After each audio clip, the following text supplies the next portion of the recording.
Hello, hello, hello, everybody.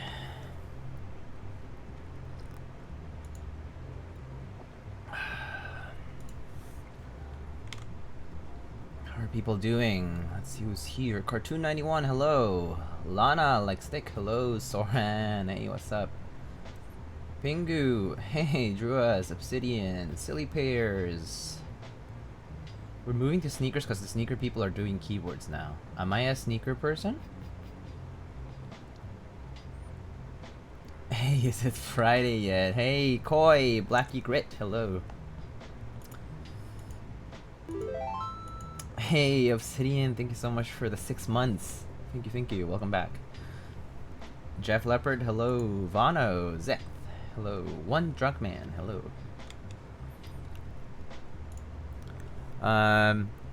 So I was a little busy earlier.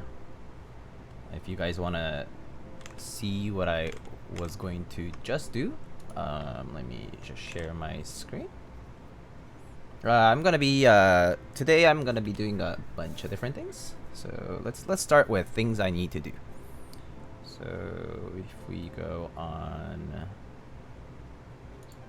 Chrome. So for those who don't know, I'm a head moderator of r/artisan macro. r/artisan macro is a subreddit dedicated for artisan keycap photographs, macro photographs, among other things. Jeff Leopard likes to call them miniature figurines. And each month we have it's not a contest, but like a vote for like the post of the month. And basically we put the voted pick on the banner each month. And we actually just got a tie here between two pictures. This one, well, actually I'll just show it. It's this one and wait, no, and the other one is this one. There we go. And yeah, the results were basically tied. So yeah, and so I was actually about to go on to change the banner.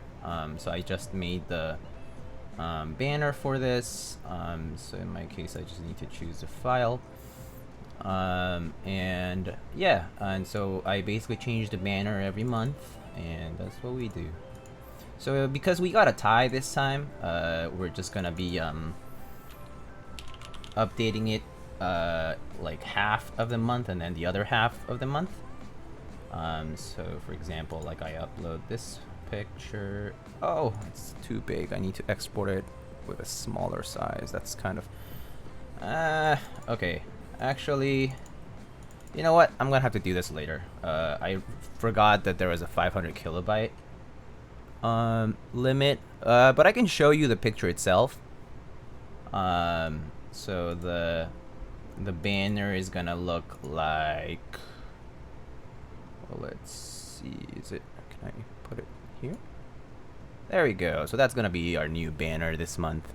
And then the next half of the month, I'll be putting it up later. But yeah, this is gonna be our new banner. Coming soon. I'll be updating it later today after the stream. So there's that. And okay, so let's come back to the table. Access Tech, hello. And Joey Crafted Cables, hello. Mart, hey. Oh yeah, I could so as is appropriate, we're building a Keycult number 2 revision 1 today, and I am currently drinking some Japanese style flash brewed coffee, Keycult. So it's kind of appropriate, and it's pretty nice actually. It's really delicious. Cold.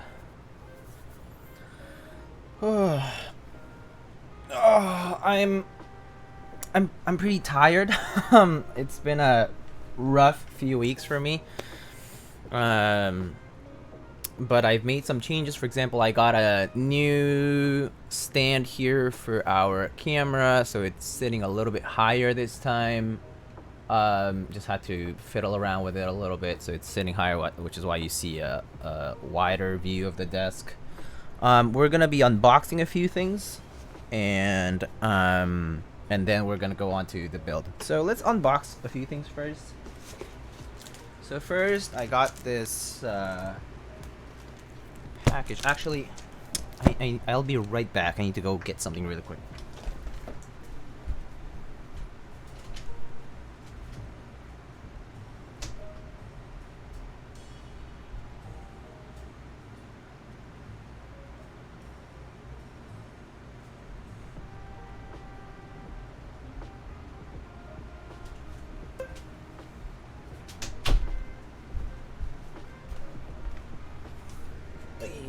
Okay, let's see. All right, so okay, this is it. Okay, yeah. All right, so here it is. So this package is came from all the way from New Zealand, and oh wait, can I? Need a knife. Came all the way from New Zealand, and took a few weeks to arrive. Is the audio okay, by the way? Just wondering if I changed anything.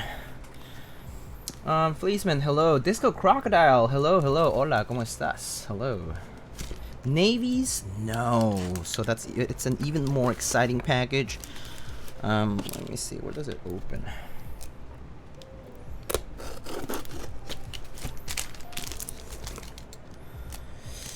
I got something cool from a maker, a new maker in New Zealand, and they are not a keyboard maker. They are not a keyboard maker. Ta-da! Oh, there's a piece of paper. I got a package from Mr. Tempest in New Zealand. Hi Diego, here is puller number 8. It is handmade using Juma and copper, giving it a good weight and a verdigris color scheme. Sorry I didn't send you any of the fancy packaging. The puller was too long for the case. Hope it serves you well. Regards, Travis. P.S. It will tarnish with use. It will get a unique patina. Once it looks like an old penny, you can refinish it with Brasso. Thank you so much, Travis. Tempest from New Zealand. Thank you, thank you. Looks like we have a Whittaker's Hokey Pokey. Whittaker's Hokey Pokey milk chocolate bar. And a bunch of infomercial stuff. Or some New Zealand newspaper. And looks like that's just bubble wrap. And here we have the prize. Let's take a look.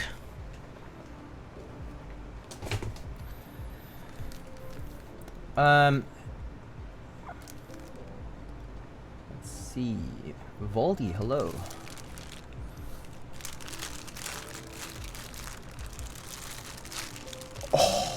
Oh. Oh my god. Look at that. Holy crap. Oh my goodness, this is beautiful. So he said that the ends here, so these wires are the same as every single like keycap puller out there. So I have like a bunch of keycap pullers. Like I have this one, I have this one. So I have a bunch of keycap pullers, but they're all like kind of shitty. Like they're all pretty normal, right? Like I have from Philco, I have from WASD, and then I have these two generic ones.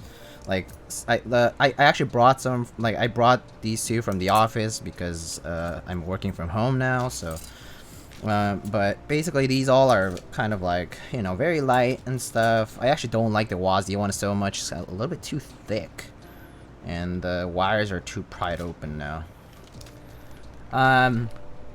But yeah, so Mr. Tempest has been posting these on Reddit.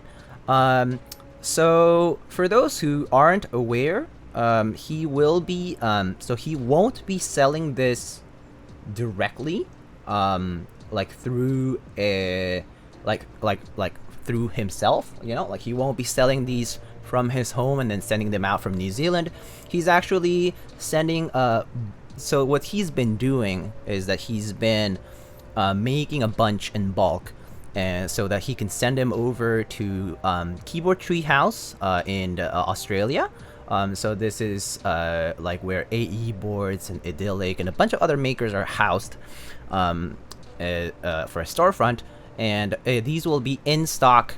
There will be at some point an in-stock sale for Tempest's key pullers on keyboardtreehouse.com. So I mean, more news on that later, hopefully. But basically he's just working on new pullers every day. He's just trying to make as many as he can in his spare time. Oh, I just realized Chatbox is not... Wait, why is Chatbox not visible? It's kind of strange. I just noticed that we can't see Chatbox. Why is Chatbox not visible? That is strange. I just noticed that chat hasn't been showing on the screen today. Oh no, it is. Okay. That's weird. Okay. What's that keyboard you're using at the moment? Exclamation keyboard will give you information about the actual keyboard that I'm using. And yeah. So Nixie T, hello. Anyhow, so these this is beautiful. Like, look at that. And he says that it has some heft to it, and it certainly does. Let's actually compare, shall we?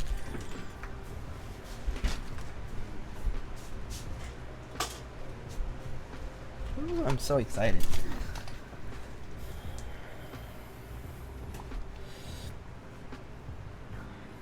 So, I mean, of course, this is not a great scale. This is for, like, bigger stuff. But it should still be okay, like, in the grams scale. So, for example, like, this WASD one is 10 grams. This other one is 7 grams. This Philco one is 8 grams, right? So they're, like, 8 to 10 grams each. And now my new key puller from Mr. Tempest. is wow, it's like about 40 grams. So it's like about 5. It's about 4 or 5 times heavier. So pretty cool, pretty nice. It definitely has a heft to it. Yeah, I mean, like it's probably gonna work as a puller just fine. So yeah, no, it's beautiful. I have to say, I'm really happy with the color. But the color scheme looks like scales. It's really cool. Anyway, yeah, these other pullers I'll probably just keep around because I always kind of seem to misplace them, but then find them again. But I'll be using this other one as my main one for a bit, for now. So you can just replace 4 poo-poo pullers with 1 now. Yes, that's correct. You guys need a blue snack. Yeah. And I can just eat this chocolate. New Zealand chocolate. Milk chocolate. Hokey pokey pieces. Contains trace of peanuts, tree nuts, and gluten. Good thing I'm not allergic. It hasn't. Oh, okay, never mind. Alright, cool. Let's try this New Zealand chocolate. Kind of reminds me of like Crunch, maybe? Or like, is it like a Kit Kat? Whittaker's Hokey Pokey chocolate.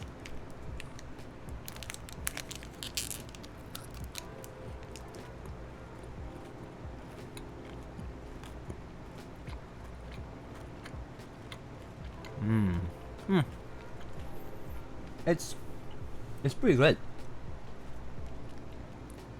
Very thick.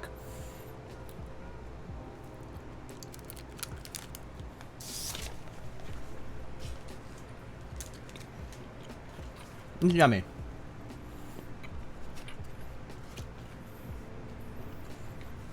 Oh, Pingu. Redeem hydrate. Okay. Got some water here.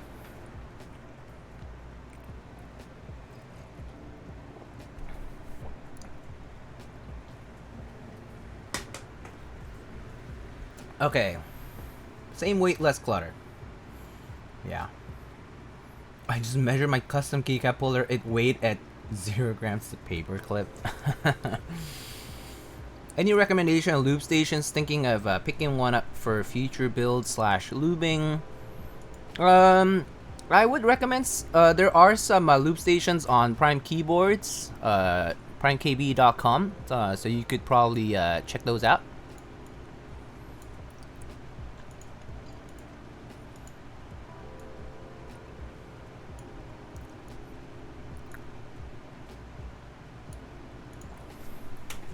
Alright. The second thing I have to show you guys, I just opened the box to get the packing slip out, but it's gonna be this package, which comes with a desk mat.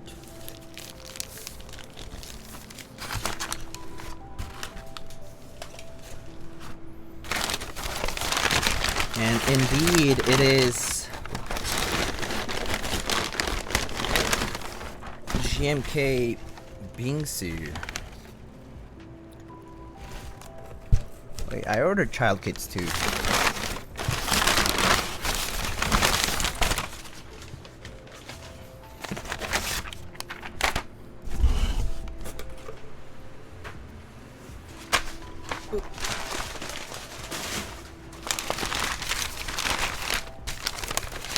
Ooh!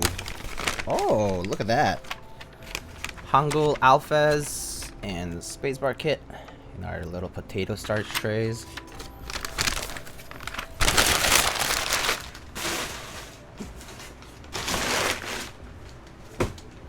Let's actually try out the desk mat right now.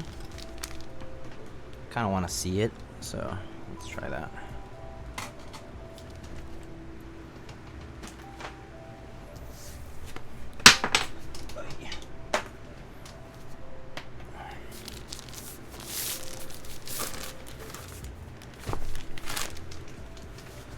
We eating trays again? Y'all are savage.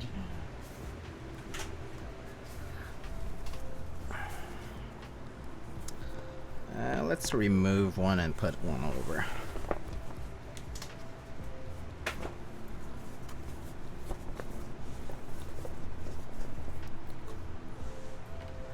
So this is a desk mat. Has this corner frame pattern on, like it's like a big rectangle.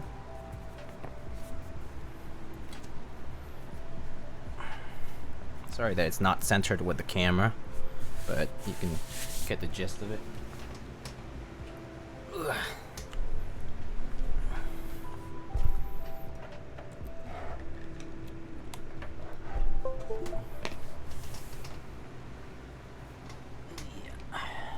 Okay. Got our lamp. Ugh.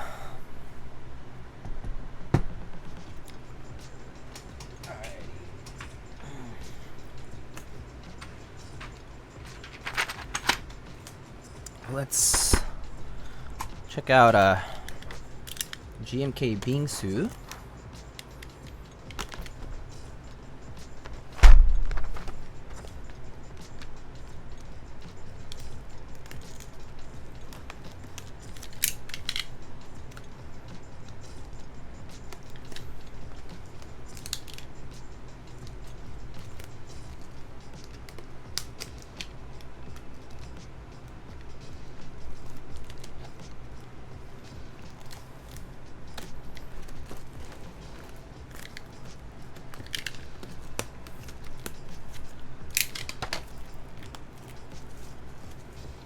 So I've been trying to open my packages carefully so that one side remains closed and one side remains open.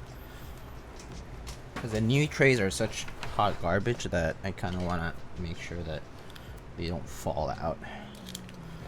Okay, and let's just undo this.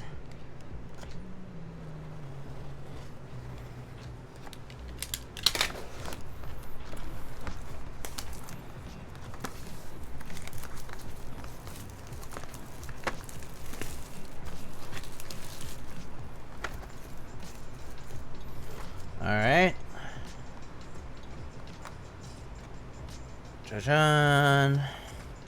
Okay, keycaps didn't arrive all out of control or anything like that. That's good.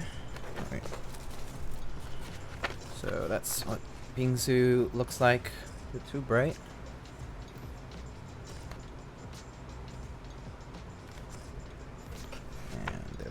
Another tray.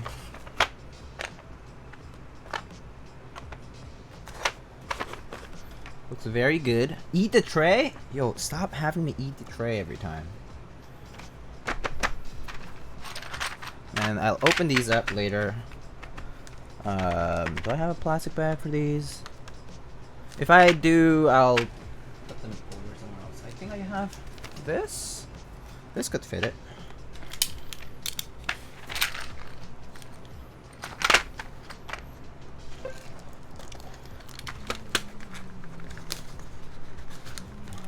But Teja did it? I already did it too though. I did it with my 808. My 808 set has a corner bitten out of it. So I like to keep these little slips here. I like to keep these labels because they have information about the colorway.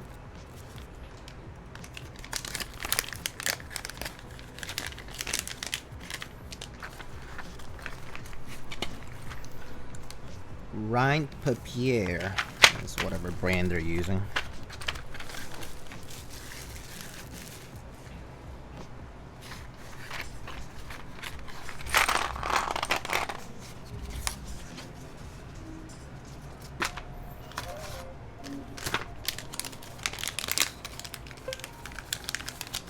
Hello, Pirulito. Hello, hello. Guess who's watching the live stream? Garlic. Hey, welcome, Garlic. Finally able to catch the stream. Welcome, welcome. I'm glad you were able to catch it today.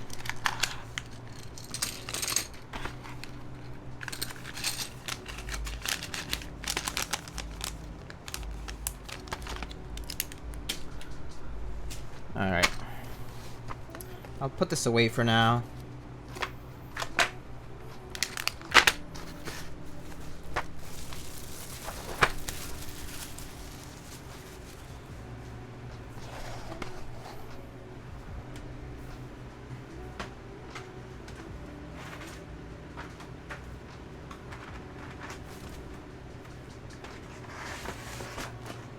Alright.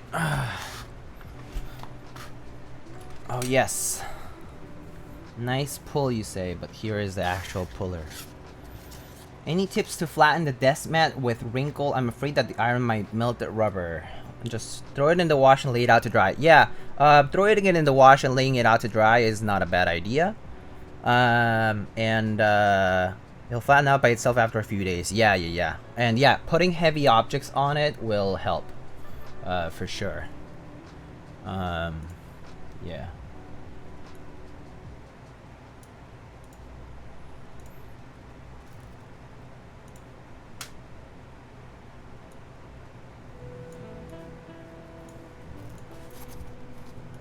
Don't use hot water. Yeah. I always do it with cold water. Disco Crocodile, thank you so much for the Prime sub. Welcome back for 3 months. You guys want me to eat this? I'll just bite it.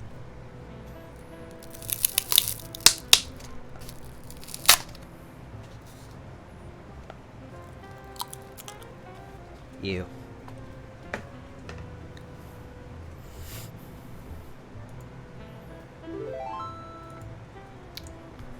Do it for the subs. I'm just kidding. Thank you so much, Garlic. What the fuck? Hello. Thank you so much for the tier 1 sub. Damn, didn't even have to give subs this time. That's why I only bit it and tore it off, but I didn't chew it. If we get 2,000 bits, I'll eat it. Otherwise, no.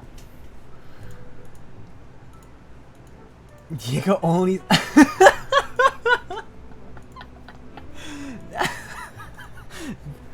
Diego only swallows for subs, confirmed.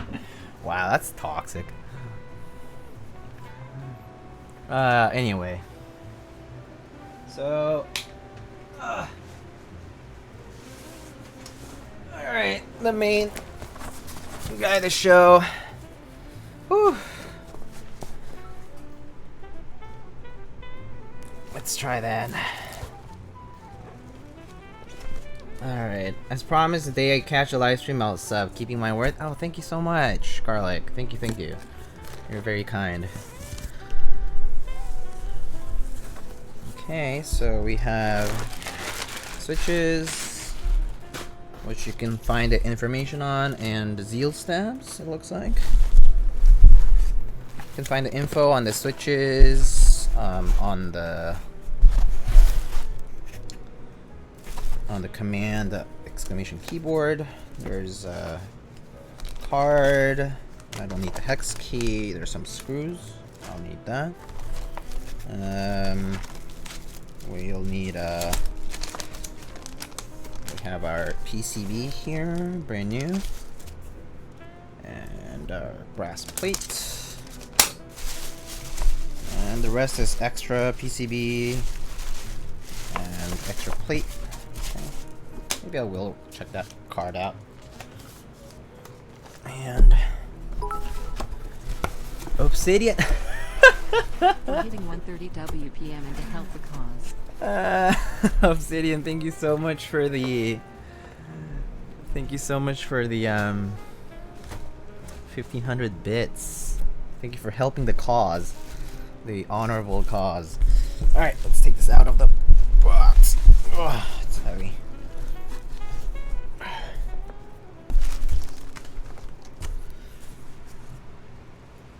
It's a Keycult build. Time to poof? Wait, why? Wait, Soran, why are you poofing? Wait, what? Soran, why? No.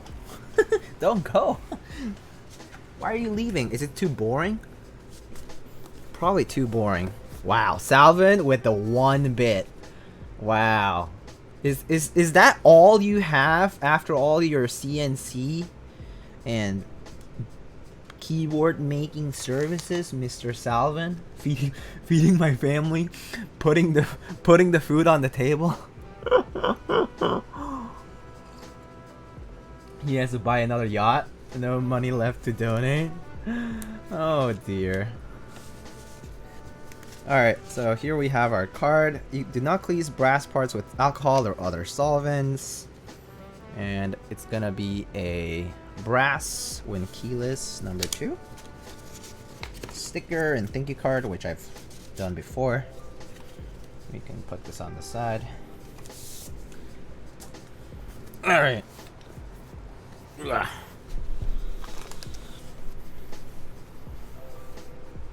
All his money went to the Haas hole.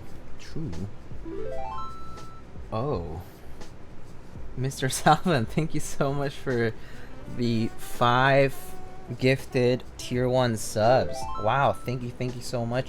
And for your own tier 1 sub. Thank you. Thank you so much. Thank you.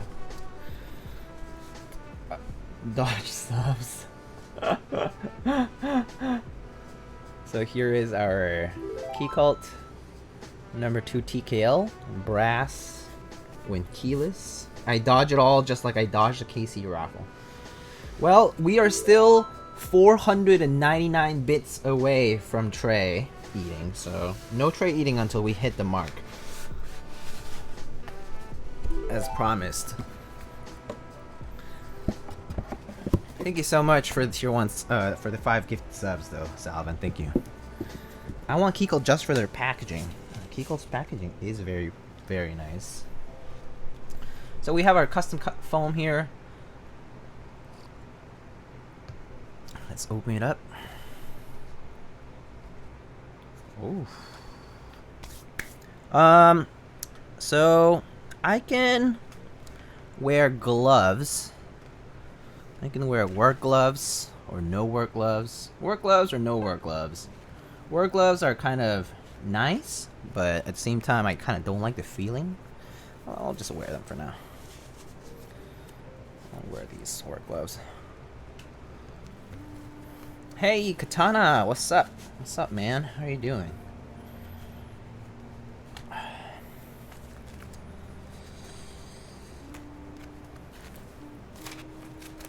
Alright, so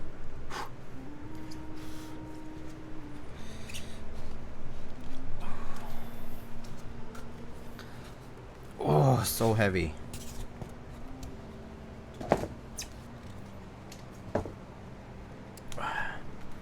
So here we have our number 2.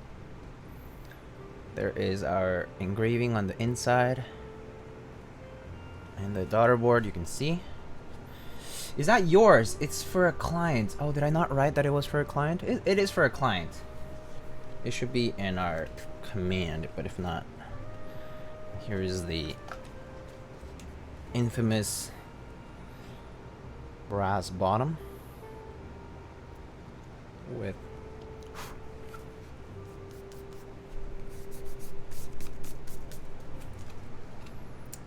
the Keycult logo. Oh, this is so nice.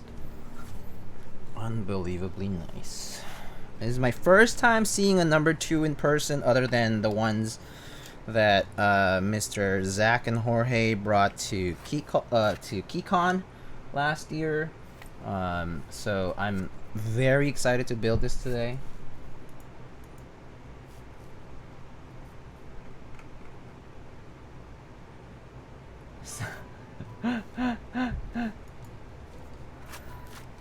Infamous. Oh, isn't infamous? Oh, actually no, never mind. Renowned, right, is the better word. Okay, I screw gloves. Gloves is way too uncomfortable. No gloves for today. My hands are clean. Okay, so let's see. I'm gonna need this. I might need the. No, actually, I think I don't need these. So let's infamous and expensive. Doing it raw, I see. Yes. Is it better than the one you've in front? There are two different keyboards. Both of them are very nice and very different, I would say. So let's undo some of these screws. So in order to open it up, we need to take out 8 screws from the top.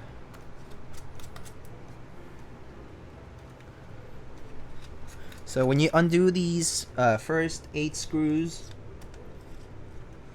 wait, is that?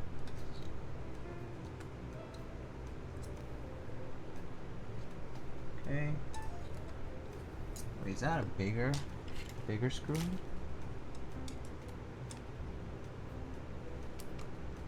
Huh? Is it already undone? Okay. Oh, there we go. And okay.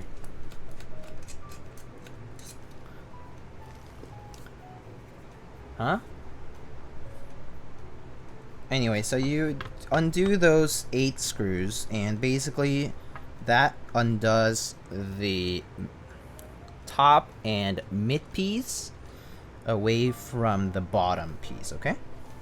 So, okay, I'll just handle the bottom piece with a glove. But basically, this bottom piece is first, right? Okay, so that's the bottom piece. And now, let's just put this to the side. And let's take out these screws. See, 1, 2, 3, 4, 5. I'm missing one. Where's the last one? Just fall into the case.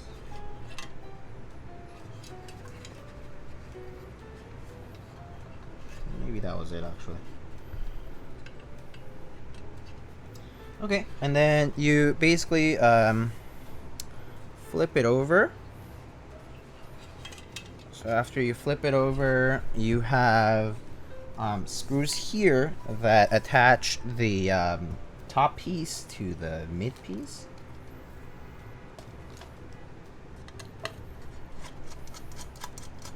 Oh, near the card. Oh, thank you. So right now there's only corner screws done because there's enough to hold it together. Thank you guys.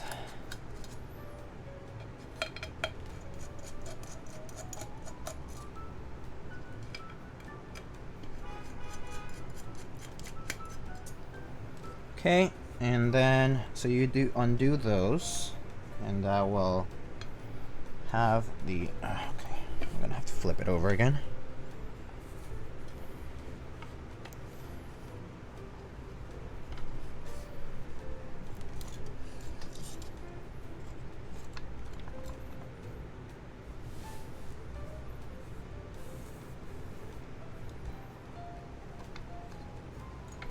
Last one didn't come up.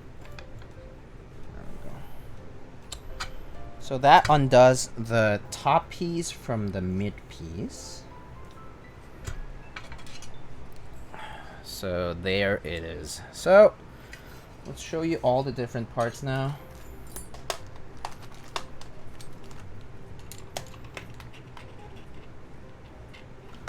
So this is the first time I ever build a Keycult number 2. I've seen it being built many times from like Nathan and other peers, Apiary, right? Zach. I've seen it being built many times, so I'm relatively familiar with the construction of it. Okay. So the way this looks is there is, let me see. There is this bottom piece, right? So the bottom piece like sits like at the bottom, right, like that. And then you have the mid piece that basically, I mean, like, you know, you would assemble the mid piece on first with the top piece, and then, you know, it all fits together like that. So that's basically the gist of this board. So we can probably just actually test our PCB first. I think that's the first thing we should do. So just put this on the side.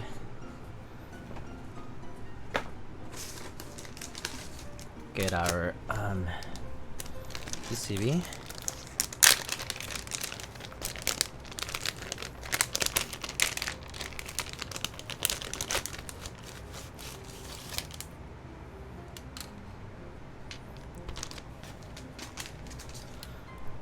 So here's our WT80 Wilba Tech PCB with the Keycult logos. And, you know, just a test, you just plug in the JST cable.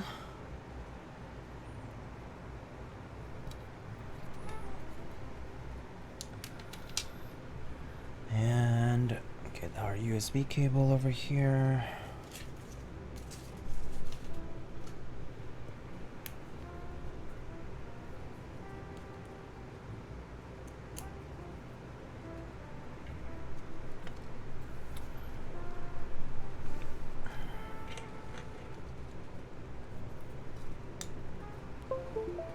Okay, that's a good sound.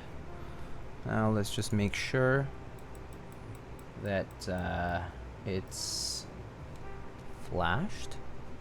Just waiting for VIA to open up first.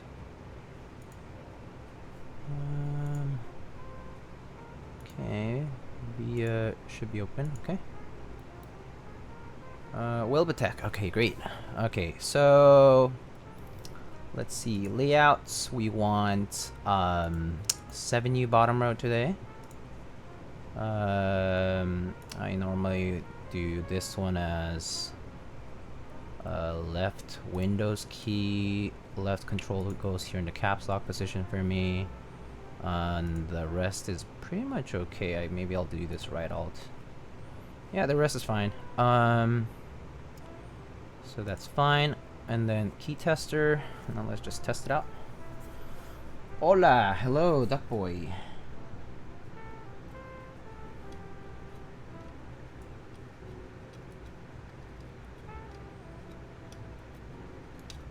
So just test out the whole PCB first.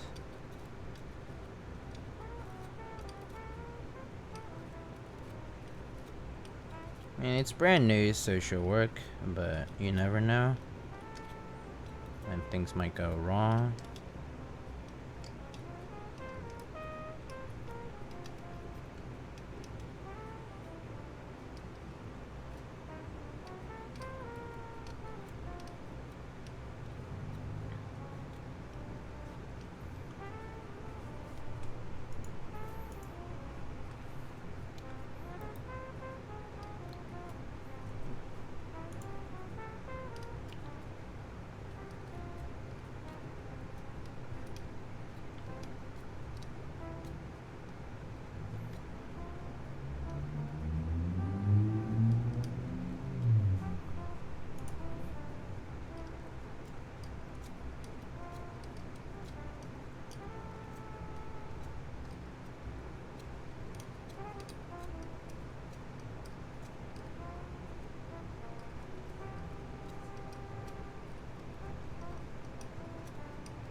Okay, all good.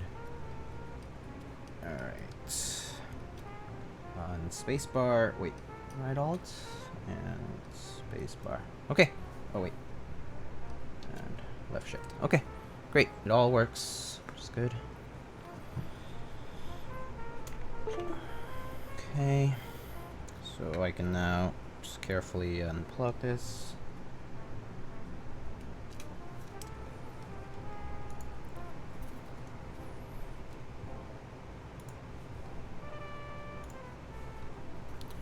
Okay, so now we can just leave the PCB aside.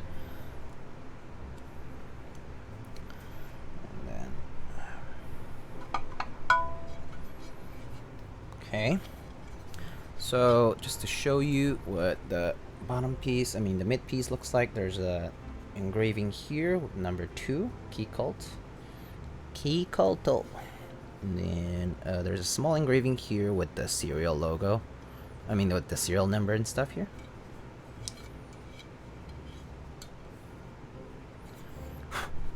Okay.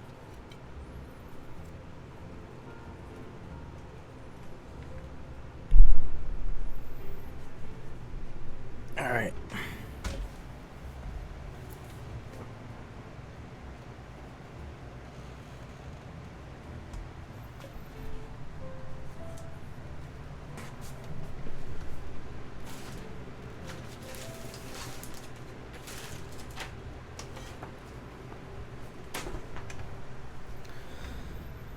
Okay, that's all done. And again, just to show the card, this is the Keycult card with the serial info, number 2 TKL. Let's leave it there for now. Let's bring back our PCB and plate. So we have our PCB and plate. So if you haven't seen the plate, here's a brass plate. It has the cutout for the logo to show up from the PCB, and then these little there's the screw holes, so the 8 screw holes for the top screws. So this is basically fixed ANSI with some compatibility like split backspace, split right shift, caps lock, and bottom row combinations. And it has these slits, which is what has been dubbed as a leaf spring mount. Many different people have implemented this, and Keycult and Wilba did this for their more recent, since their more recent boards, and other people have as well. Okay, so for switches today we have some, see, regular caps, regular right shift. We have some Zealio housings with Gateron Yellow stems, loop with 205, and have some thick switch films. Yeah, pretty exciting. 63.5 gram springs. Exciting stuff. Some Zeal stabilizers. So let's start with the stabs as usual. Raw egg switches. Yeah, albumin switches, right?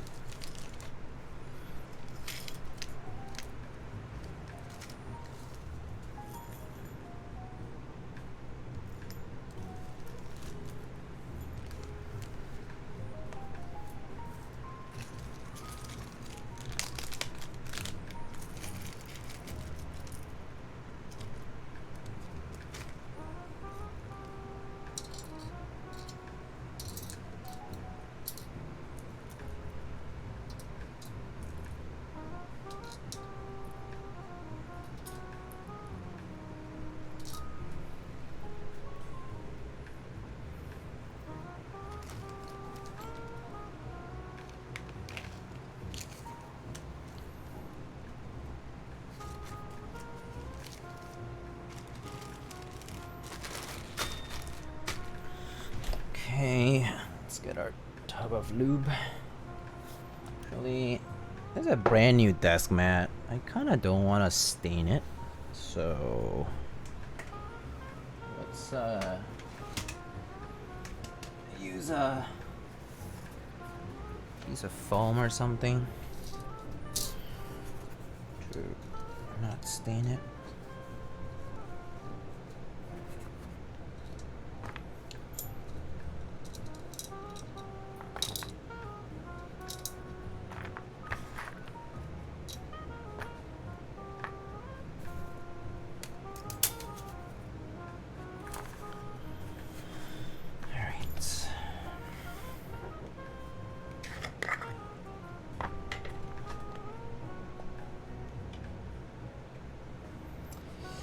Deficient Turret, hello. How's it going? It's going alright.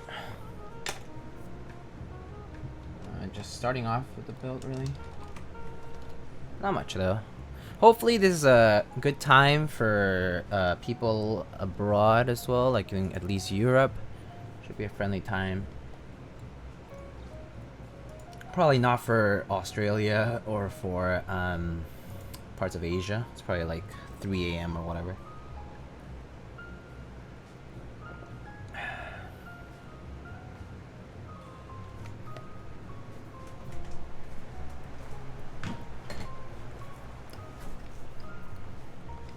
It's 1 a.m. in Malaysia. Yeah, it's pretty late out there. Tuning in from Ireland. Oh, Crafted Cables. Welcome from Ireland. Very cool. I wouldn't imagine I have too many outside viewers, actually. But it's good to know. Like, I'm glad that people out there want to watch.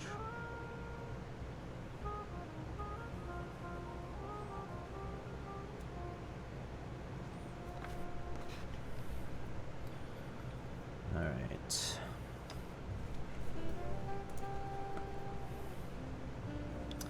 I do see that the audience is smaller on a Sunday for Labor Day weekend. Not to mention, I mean, I'm sure that a lot of people are spending... So in the United States, it's Labor Day tomorrow, which means that a lot of people have the day off. And so a lot of people will probably be spending some time with their families and friends. Many people on vacation too, so I wouldn't be surprised if we don't see too many people today. And yeah, I don't really have any plans for the weekend myself because. So I'll explain, but yesterday I just took a very important board exam. I took the same exam like 3 months ago, but didn't go too well. And so third time's the charm, hopefully. But yeah, just finished it. So it was an 8-hour long exam, and I'm glad to be done with it for now. Hopefully it'll go well, and I don't have to do anything like that again for a while. But it's a huge relief. I've also just had a lot going on personally, like in my personal life. Like my family was ill recently, and so I was busy attending to that. Hopefully, I mean, not hopefully, but fortunately, my family's better now. My parents just recently, my parents just recently tested negative again after having been positive and having symptoms for a while. For those who might say that coronavirus doesn't exist or that it's a hoax, it does. It does. But yeah, so the good thing is that they've battled through the illness the past month, and they're better now. They are doing better now. Does brush material matter for lubing? S3 Ororo, I would say as long as the bristles don't come off, I think you're fine. Like, so basically, as long as it's not messy, any brush will do. Some people like to use harder brushes because the bristles really don't come off, and also like it helps them, like, you know, like work on patterns like flat surfaces with like a flat tip brush. But it depends on the person. I mean, everyone does it differently. Sorry to hear about my family. No worries, man. I mean, I'm sharing the good news. I'm sharing the good news. Darian, hello. I'm sharing the good news because we're over it. How old are they? They're in their 60s. Late 60s.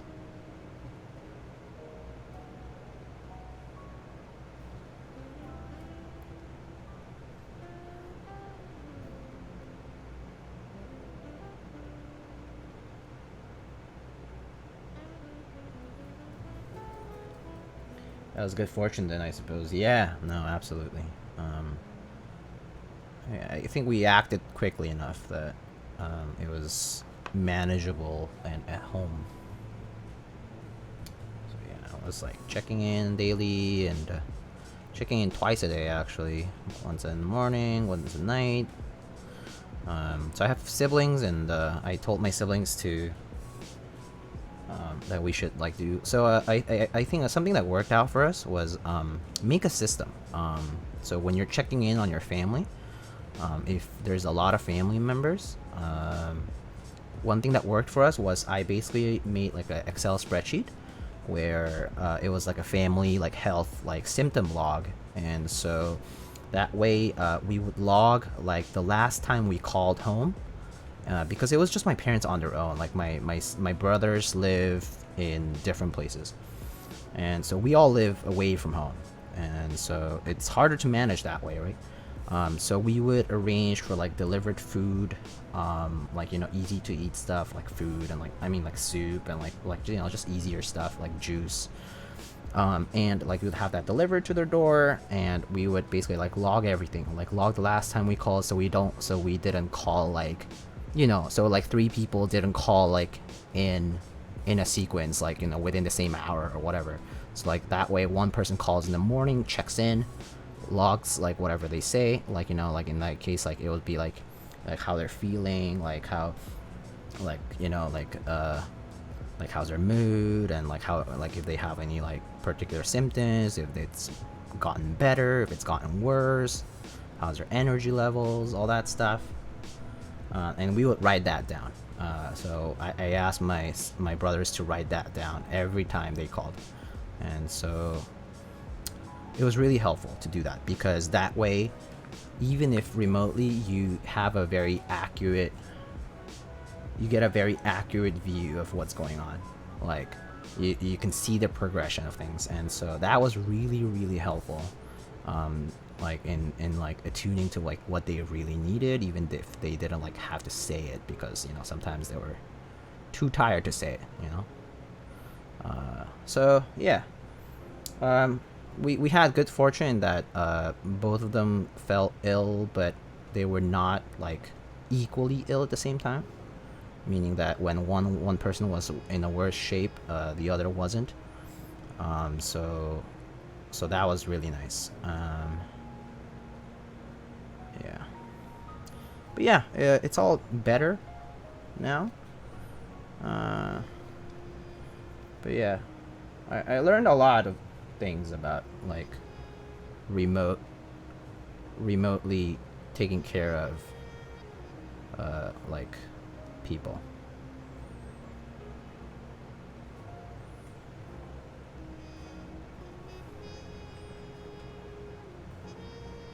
Tough situation overall, but it's definitely better to take care of it at home, depending on where you are, because some places are overwhelmed by the pandemic and some places are not. So yeah.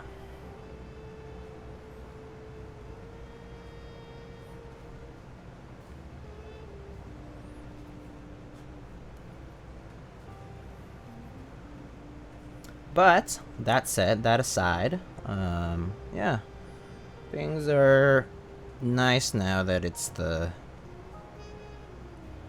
weekend. I'm done with a bunch of stuff. Things have gotten better, so things kind of have loosened up over this past weekend. Like basically as of yesterday, I feel like a huge burden is off my shoulders. Just with all of that sort of like panning out well. So I definitely think I'm very lucky. And yeah, good to hear y'all were able to get through it. Thank you. Yeah, it was an interesting time. Yeah, the past month of August was kind of strange for me, just because like, right in the middle of the summer, I was like preparing for this thing, and just all kind of came in like this perfect storm of events. But yeah, somehow it was also short-lived, and so that was really good. But yeah, that aside, what's up with y'all? Any cool new things that you are expecting or that you want to talk about? I mean, you can ask any questions if you want. Like, you don't have to feel shy about asking questions. Not, I mean, not, it doesn't have to be about my life. It has to be, it can be like keyboards, it can be anything, like plans, group buys, drama, Heine 1, thermal, and HBCP. Wait, HBCP isn't done yet, right?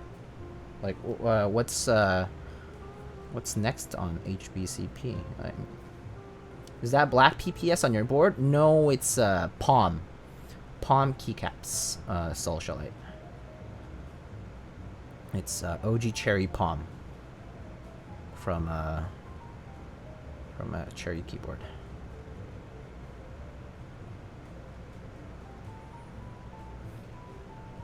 Thermal though, very excited. I saw the update from RamaWorks. They're basically scheduled to receive the palette of boards like this week, in the middle of this week. So super exciting. I did not get in to the group buy myself. I do hope to snag an extra. But super exciting though, like U80s and thermals. Yeah, it's pretty exciting stuff.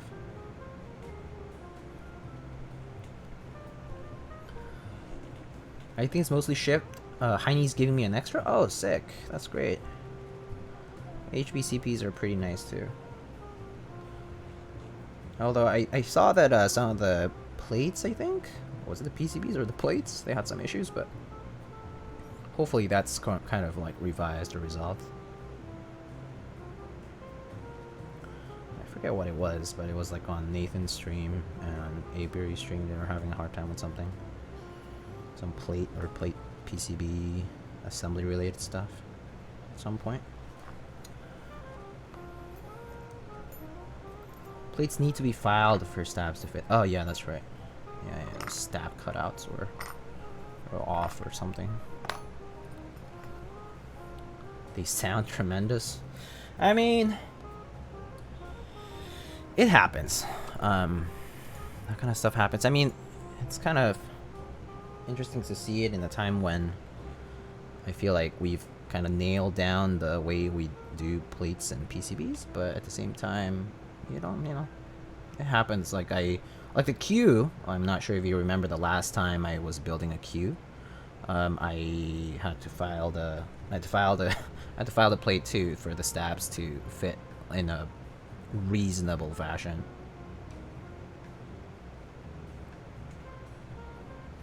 Because yeah, those were way too tight stab cutouts. I mean, so I just used a hand file, like a needle file set, to file it. It was not that hard to do. Like I just brought up a dustbin and I just filed over it, like just like lean on some surface and just file.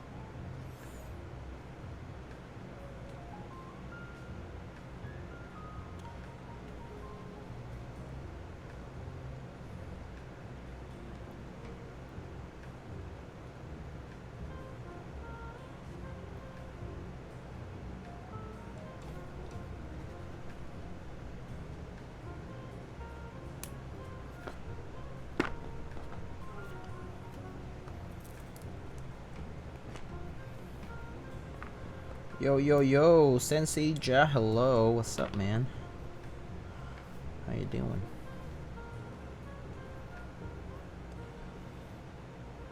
Yeah, I mean, filing a plate isn't as bad as a case having issues. Like that one time I had to build an Oxalis 80. Woo, that was fun.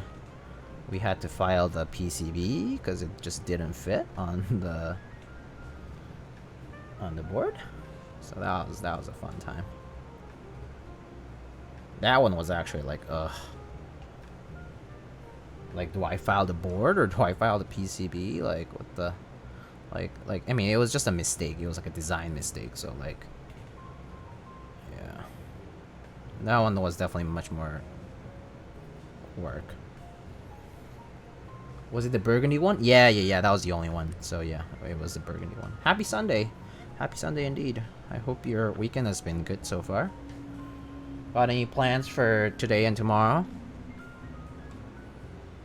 I mean, for me, it's probably just gonna be chilling at home and actually just relaxing, organizing some stuff here. Actually,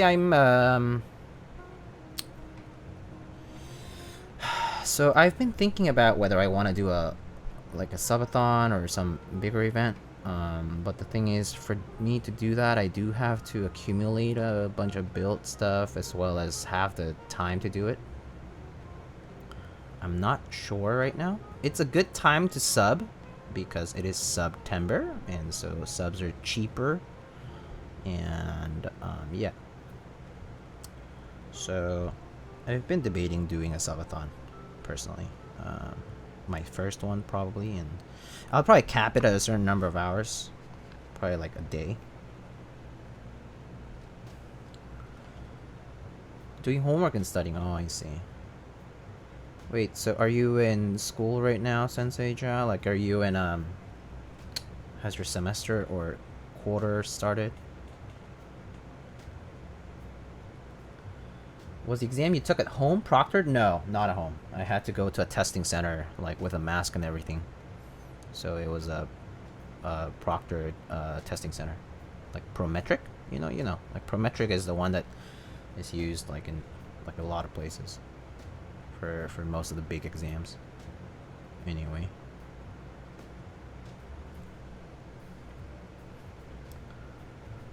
Hello, this polymath. Started on the 1st? Oh, I see. So just started. So the first week. Shouldn't be too bad. First week homework is not so bad. Lubing my drop holy pandas while watching. Nice. Well, we're lubing some stabs here today, but we'll be assembling the rest of the board.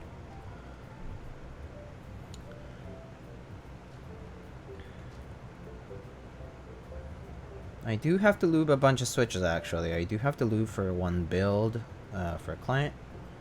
I do also have to lube some switches for myself for an upcoming build. Actually not for an upcoming build, but just in case.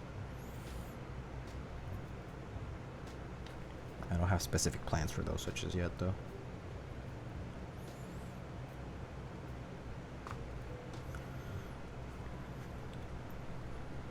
Thankfully, the professor assigned us like a couple of sections of homework before the semester even started. Thankfully, it was discrete analysis with which the first couple of sections is a breeze. Yeah, normally it's in like the first few chapters of like most math books in college, like review stuff, like review of calculus, review of like whatever concept stuff. Discrete analysis though, huh? Like discrete math in that sense, discrete analysis. That discrete math was actually kind of fun in college. I remember. It's a fun course. Then again, I was kind of interested in math, so that's probably why.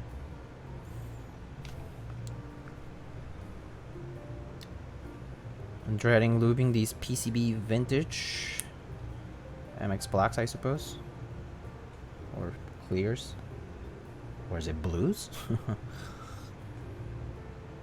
But yeah, that's cool though. PCB mount, vintage switches. Sounds nice, considering that a lot of the ones out there are plate mount. I mean, I do have PCB mount stuff too, but not as much of it.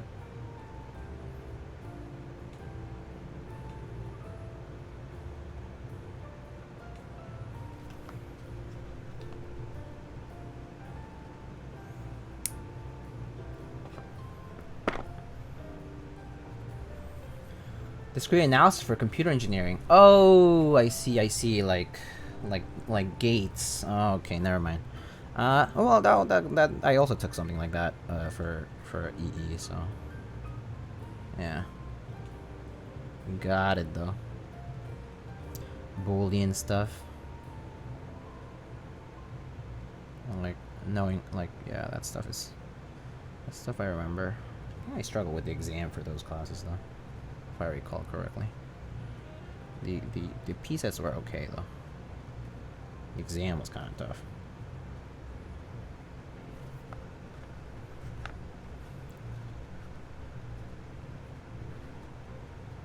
So what do you go to school for? Obsidian? I studied physics and electrical engineering.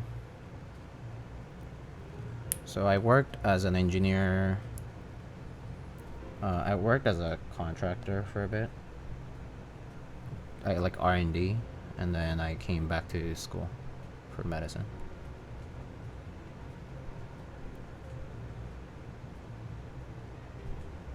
So I'm mostly involved in academic research. So that's gonna be like academia stuff. So like publishing papers, doing research in the lab. Although I guess my research now is like mostly more clinically focused. But yeah, I studied physics and EE.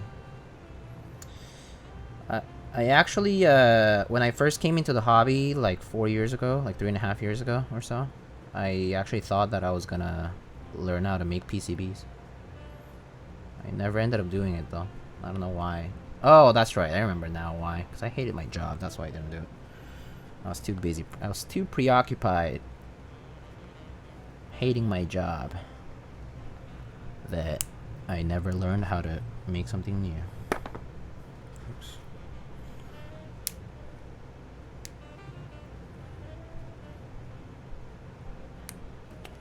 Come on now. Why is this like this?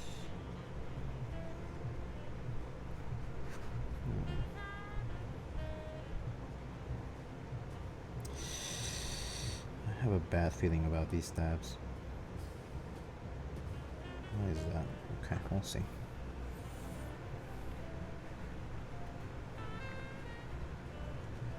Big brain over here. EE was fun though.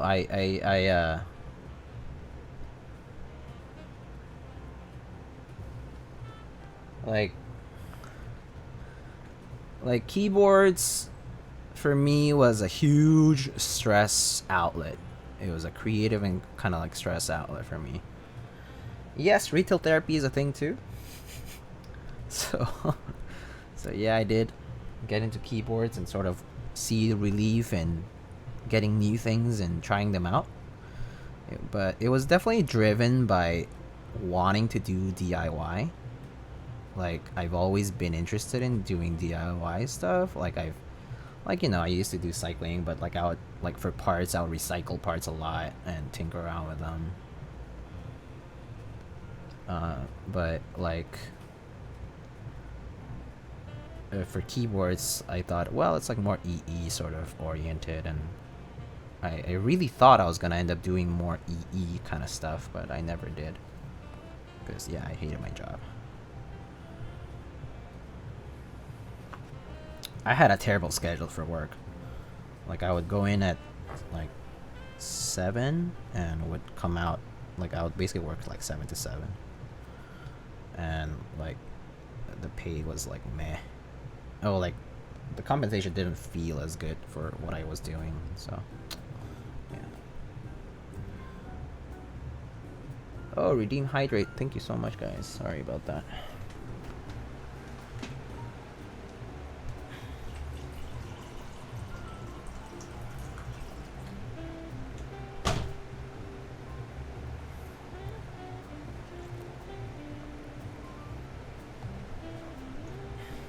Stop scaring me about hating my job in the future. I mean, I don't think you will necessarily. Wait. Did I? Oh, okay. Okay. Wait, I thought I just redeemed it. Oh, is Sensei Ja moderating for me the queue? Thanks though. I'll manage it though, Sensei Ja. Don't let. Okay, I'm gonna hydrate later though. I just drank water, so.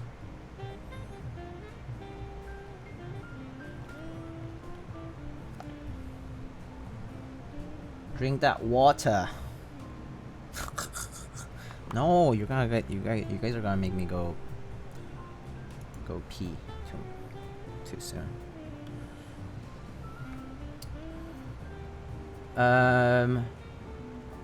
But yeah,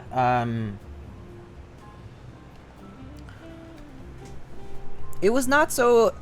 It really wasn't that I did not like my job. I actually did not like my boss.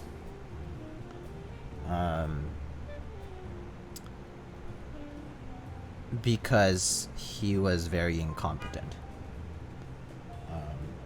Like he had a PhD, and supposedly he was supposed to know a lot about this stuff that I was doing, and like basically I was working with no feedback.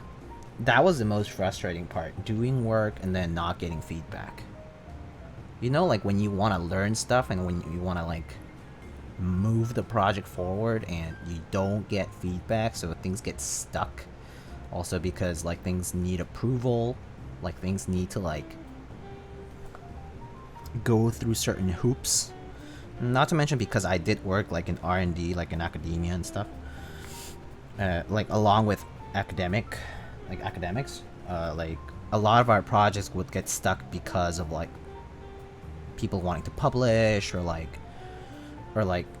just like bureaucratic things like in that whole process, like grants and money, and I don't know, it was just a mess. You got a PhD for what? Yeah, exactly. It's like, why do you have a degree and why are you not like, I don't know. So the thing is this, okay? Honestly, people who get like the thing about a PhD, right? A PhD trains you not exactly in the field of expertise, but it trains you how to think and how to answer questions, okay? Like I think that's the purpose of a PhD. It's critical thinking. And basically the whole process of like how to make good experiments, how to ask good questions, how to answer good questions. And what frustrated me was that there were some like, you know, like we would like my team, we would bring up some really good points about how to like improve, like, you know, in my case I was working on image processing, and it was basically like how to improve this algorithm and how to improve like the system that we were using and whatnot, like, you know, like we were using like GPUs and blah blah and microscopes. And so we would give that feedback to our boss, who is basically like an overseer over the project, and we would just not get the feedback we needed. And it would be like, oh, why don't you figure it out? Like, it's like, well, we kind of already tried. We kind of already did. We need you to like look at this and actually understand what's going on, and then tell us like what direction you want this to go to. You know, it's like, anyway. He was just a credit taker? Yeah, sort of. Yeah, that was definitely a good chunk of it. A bit of a rep whore.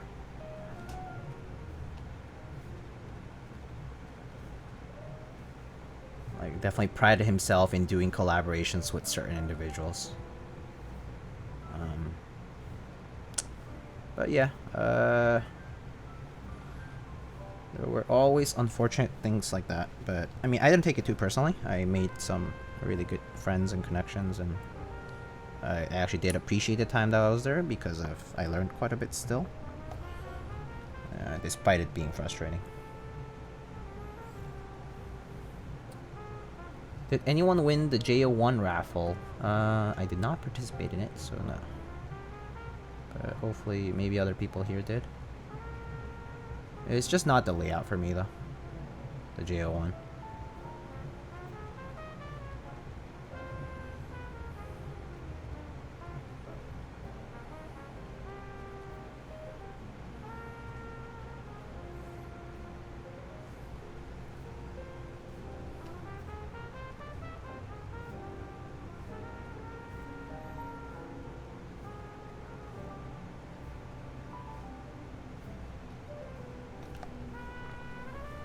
I'm holding off on keyboard spending for like the rest of the year. I'm in dire need of a PC upgrade. That sounds like a very good idea. But Yuru got me thinking. Yeah, Yuru looks pretty cute, huh?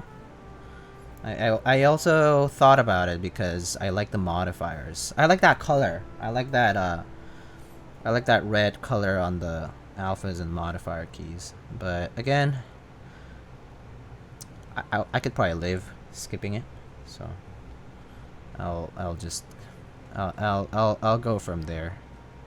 But I'm not sure I'll pick it. I'm not very sure I'll pick it up. I'm debating it though.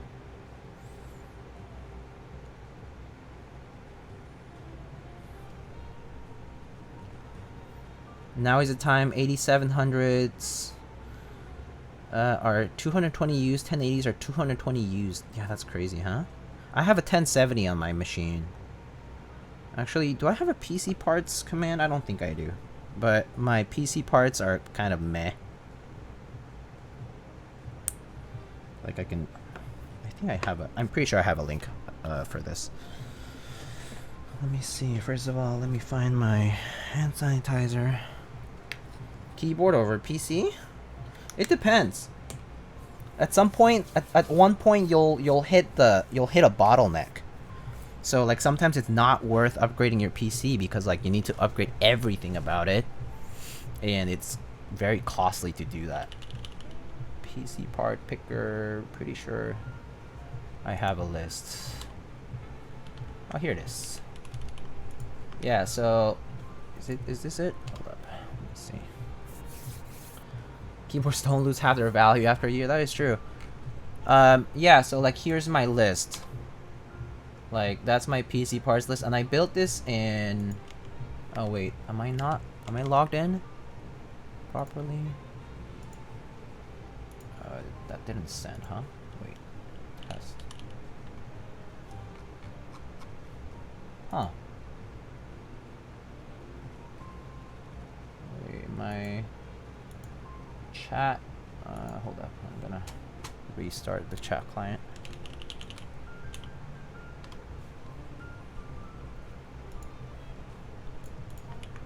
Here's my PC parts list, though. And I built that. This was my first ever build, actually. That was my first PC. That was my first ever PC build. Before that, I pretty much survived on a MacBook. I still have a MacBook, of course, for work. But yeah, it's the current desktop I have is my first desktop, and this was built in 2017. Yeah, early like in the maybe like late summer, early fall of 2017. So it's not terrible. I think I'm doing fine on a 1070. I have to say I am tempted to upgrade, but at the same time I also not sure I have the funds for it. And more specifically, I also am not sure how to upgrade. I kind of want to think about maybe going into a smaller form factor.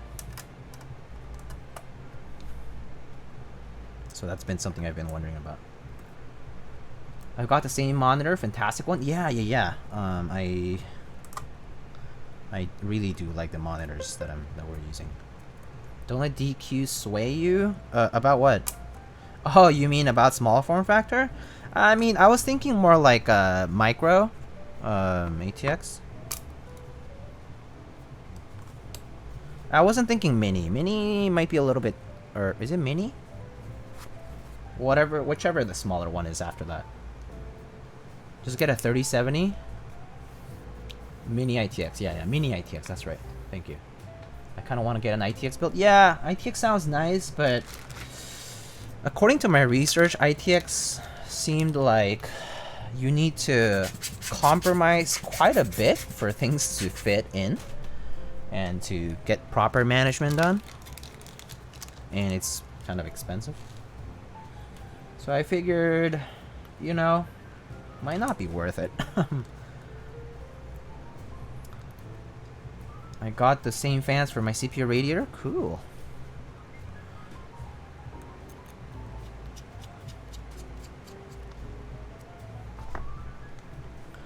ITX sucks unless you do a lot of research. So that's the thing. I'm 100% not that well informed.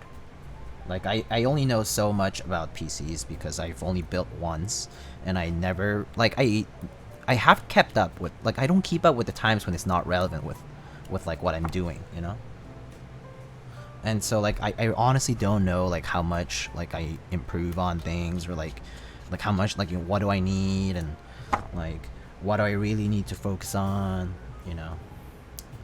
Yeah, so I personally think I would probably stick to like micro ATX at this, like, at the smallest level. ITX does sound very tempting though.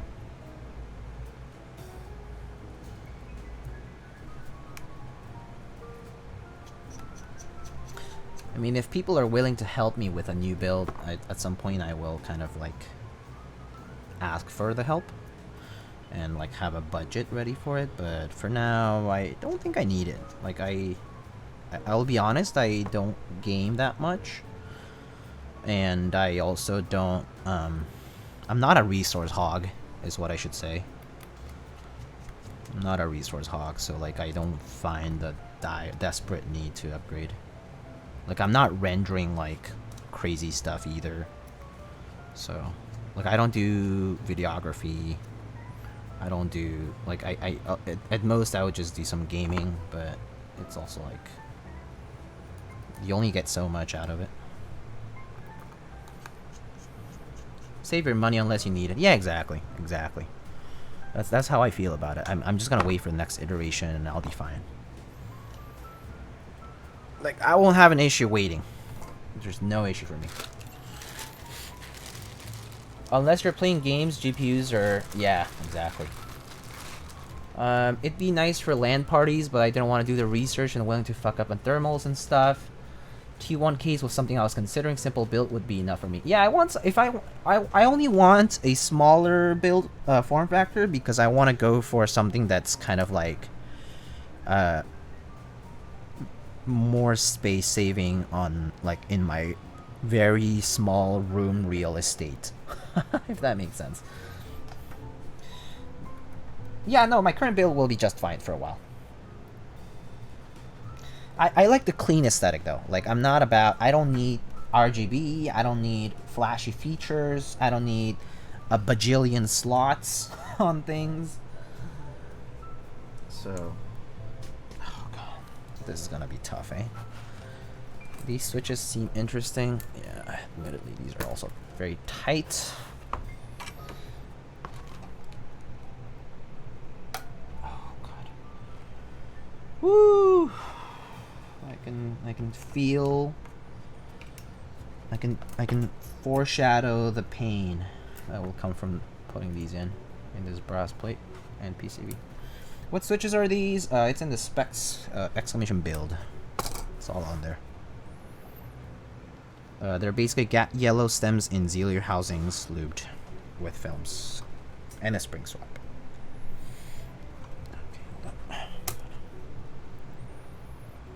Why? Forehead? Probably remaining parts. Probably.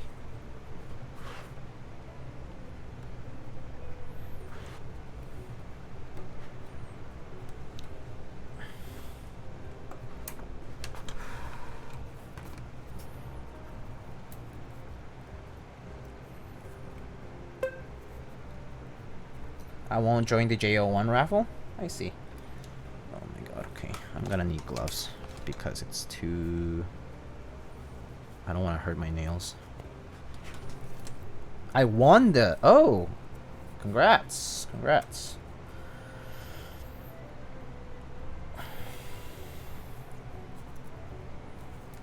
Oh man, this plate is tight. Please. This plate is super tight. This is gonna be frustrating. The build? Yeah. Were you able to get the salve on the RMM the other day? No, I wasn't. Because the person was looking for a different color. I was gonna trade a board for it, but they wanted a different config, so no, not much luck there. So yeah.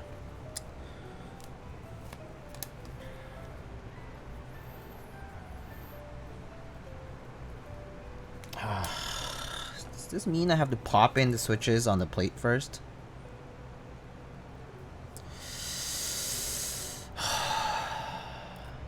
Frick, this is gonna be tough. Yeah, just do it. Yeah. When is that coming? What is that?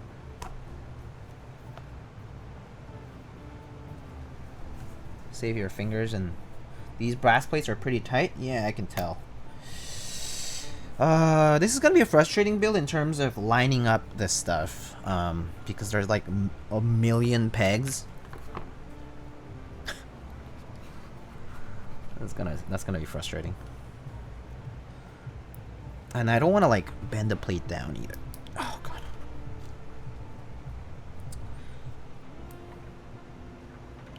Waiting for CRP Sav and CRP Arabic.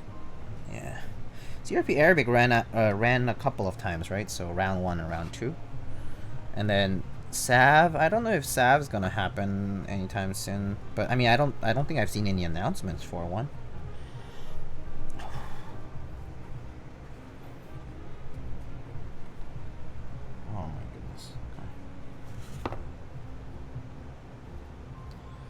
I have a feeling these switch films are also making it super tight, but we'll see.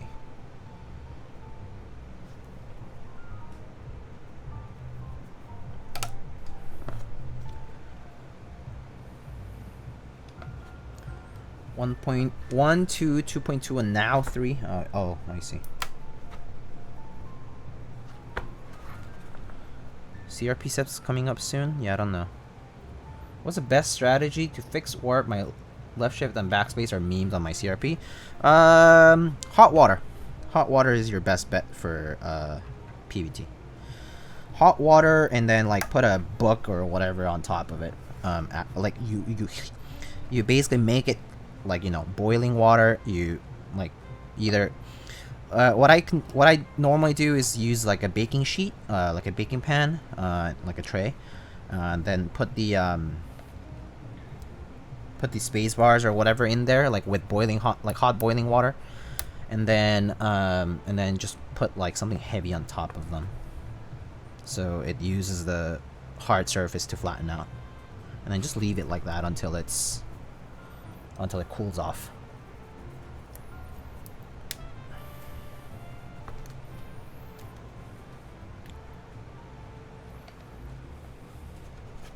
Yeah, just gotta get creative with that stuff. Homemade solutions, I guess.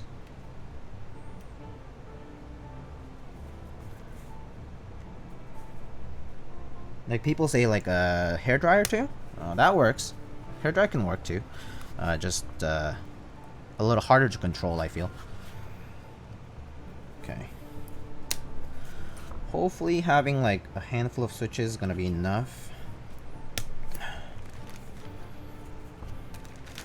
to hold it all together.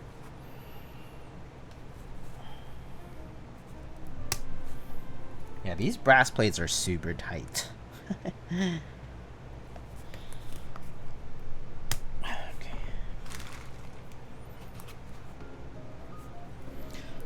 Alright. Okay, hopefully one more. I'm a big fan of CRP, but the warping is super aggravating. It's not on many of my sets. They even fuck with the lube on my stabs. Oh, huh. Yeah, the CRP warping can definitely be aggravating. But at the same time, I'm not sure like how badly it is for some people.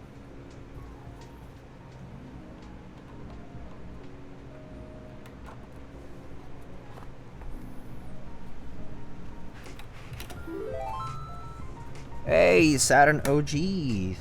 Thank you so much for the frick. I bent that pen, didn't I? Thank you so much for the sub, Muretta. Thank you so much for the sub. Thank you for the. Oh wait, Jack Static. Thank you so much for the 5 gifted subs. That's what it was. Thank you. Thank you so much and welcome. It's been a while actually. How are you doing, Jack Static? Oof, this is so tight. Oh boy. Okay. It's not pleasant.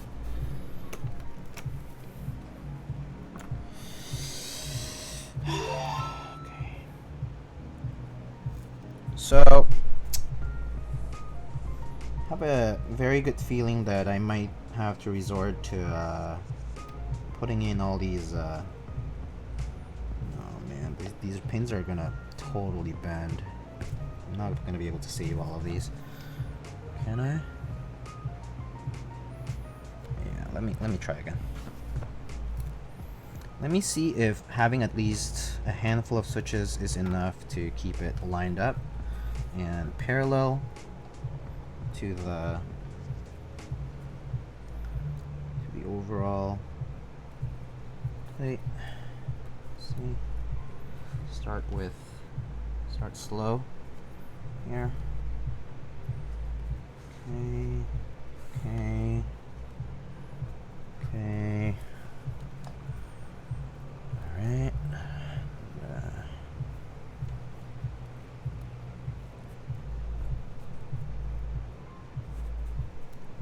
Those one in. All right. Doesn't look too bad. Okay. Just make sure it's all the way in. So hopefully these switches will hold the plate at the at the same distance from the PCB. And I can test the stabs and then move on forward. But we'll see. 아, 수고하고 고생 so very 많았어, bro. You 너무너무 란타스야. Thank you so much for the Konglish cheer, Mr. Jack Static. Thank you so much, man. I really appreciate your support and your good vibes always. You're always so very optimistic. Okay, that went in.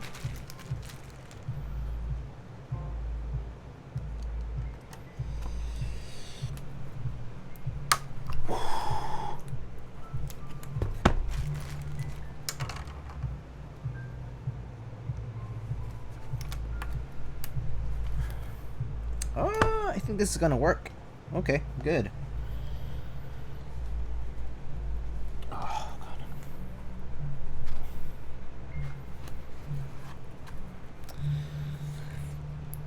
Alright. Oh, I definitely need a corner switch. If I don't have it, it's gonna bend.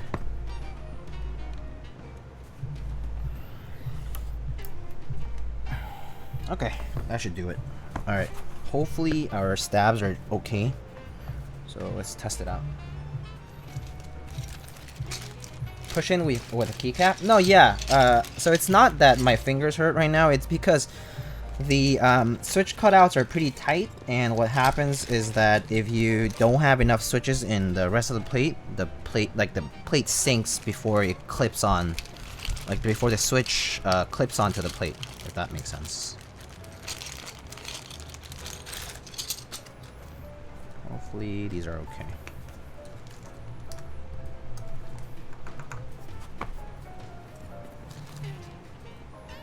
But now it should be okay.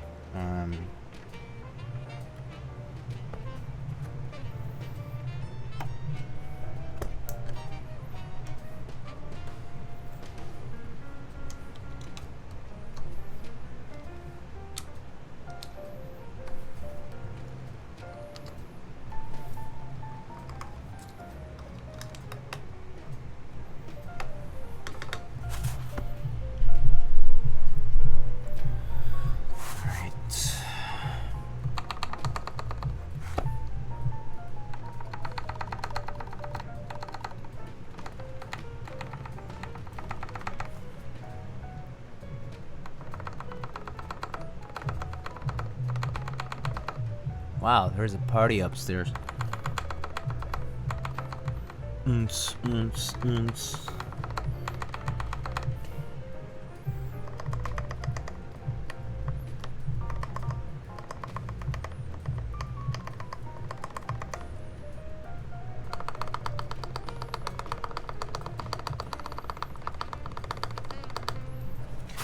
rattle on the right side.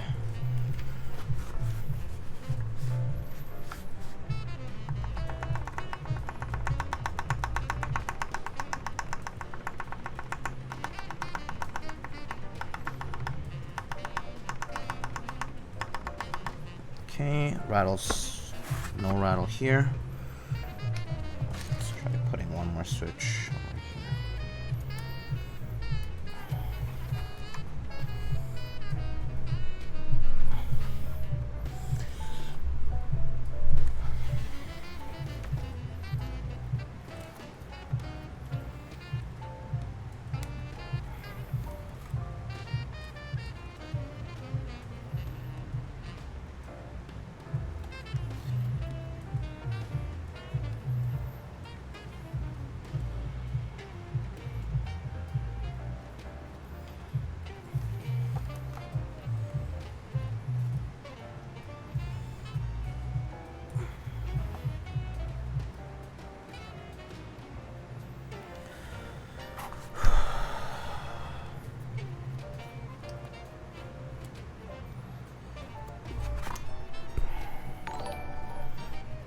Oh, yo, Mr. Black Simon, hello.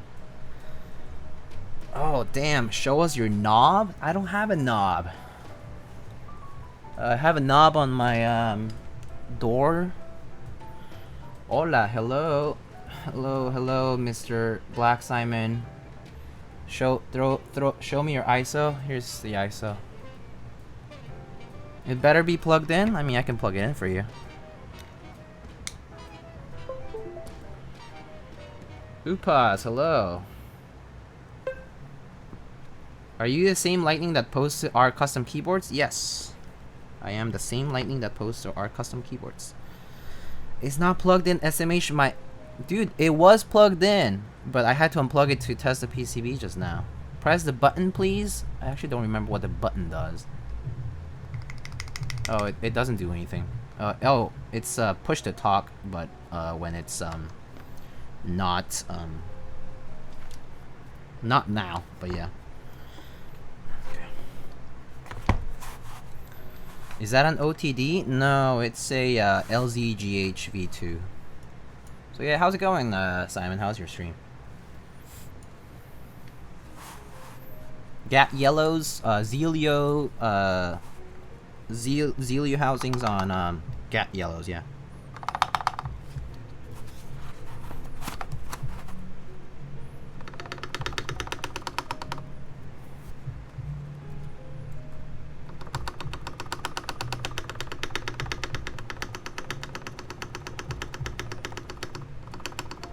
Okay, sounds fine to me. Alright, let's keep moving.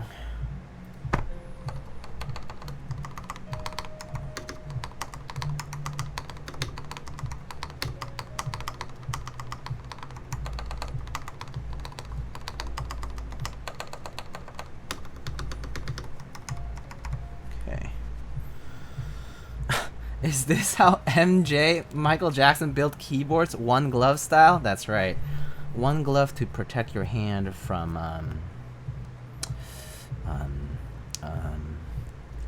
dirt.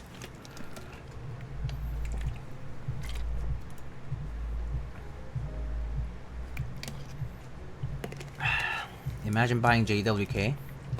Got yellows in the Keycult. I mean, I don't see a problem with it. I think it's for the follow Omar Pixel. Anyway. Music outside? Yeah, it's actually not outside, it's upstairs. I have a very party people upstairs neighbors. Only on the weekends though, so it's not that bad.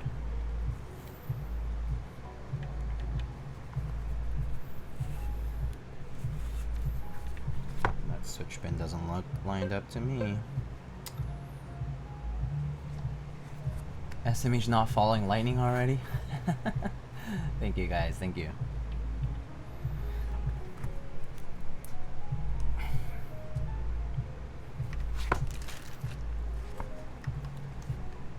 It's probably about the same as Telios. Yeah, so I mean I have a feeling that these switches could have been made from leftovers. So like if someone like if the client or whoever else built these switches wanted to have like milky yellow tops somewhere else and didn't want to use GAT bottoms, you could, you know, and maybe they used Zealio V2 stem somewhere else or whatever, you know. People sort of change things up a lot, so yeah. Oh god. Oh, okay. Let me see. How do I make this so that I don't...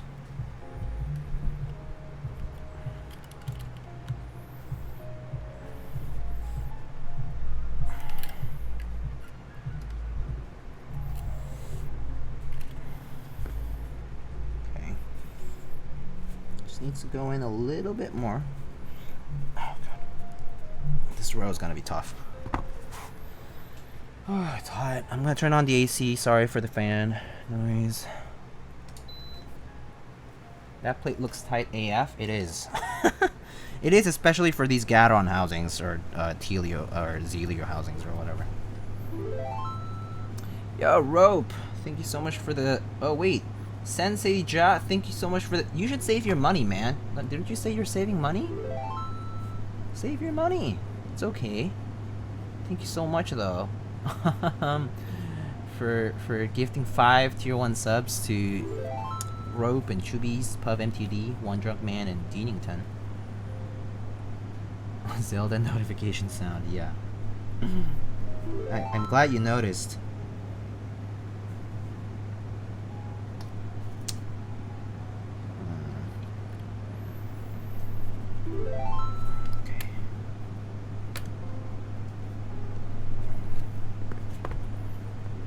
Okay.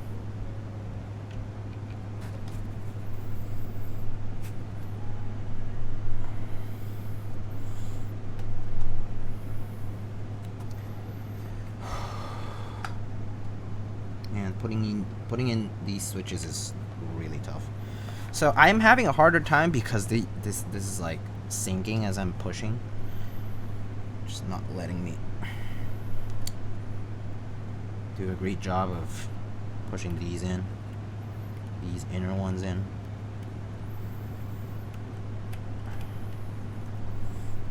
Okay, that should do it. Okay, that's good.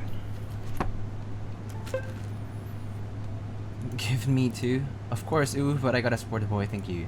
You managed to get accents for my weave-in? I saw you asking for it. No. So not yet. Please be gentle, XD. Lightning is the 3rd best keyboard streamer after Jesus and Simon. What's the difference between Jesus and Simon as keyboard streamers though? Aren't you basically the Jesus of keyboard streaming? Like, I'm just KB dad.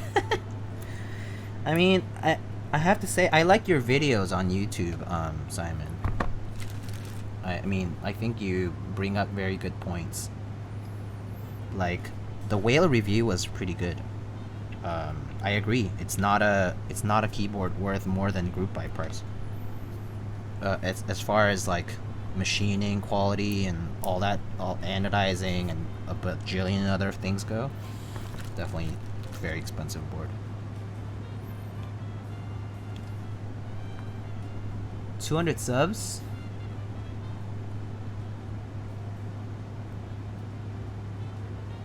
Simon, don't act like you aren't the most streamer. I don't like Simon's videos. Wait, why, Gilbert?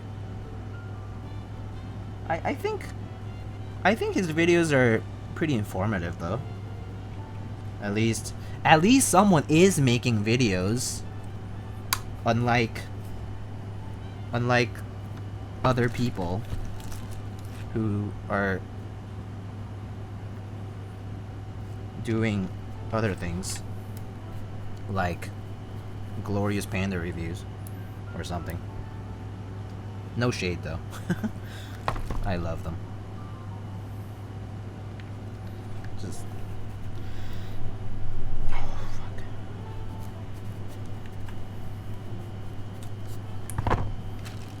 Shots fired. Simon's too normal on YouTube. That is true.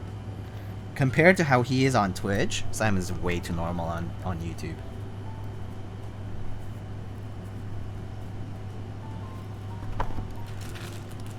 Those glorious pandas a little scuffed. I actually didn't see everything about him.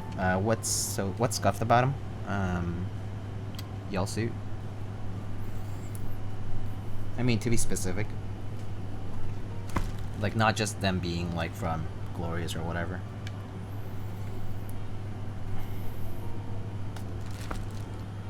I like how Simon's trying to act like an actual human being in his videos. If I go full Simon, no one will ever find my vids. Yeah, that's true. They'll be buried in the sand. Ha ha ha. Simon also touches on much needed topics on YouTube. I agree. I do agree with that. They have an awful like screeching noise and they don't feel like holy pandas. Oh. Okay. Screeching? So it's not like a spring ping, like spring crunch? Because it could be spring crunch. But I mean, you wouldn't, like, it's for sure that, you know, like, you wouldn't buy holy pandas, like, off the shelf just for them to have to be spring swapped, right? So that, I guess, like, I could see why it's, like, a concern.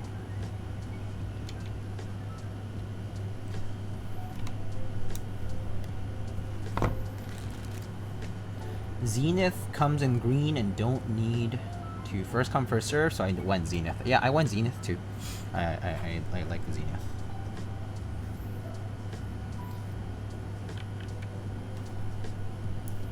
Well, I guess I should say I find the Zenith layout more appealing in terms of, well, I guess now that you have the option to not have the logo or whatever on the JO1, but even then I don't like the other stuff that's offset.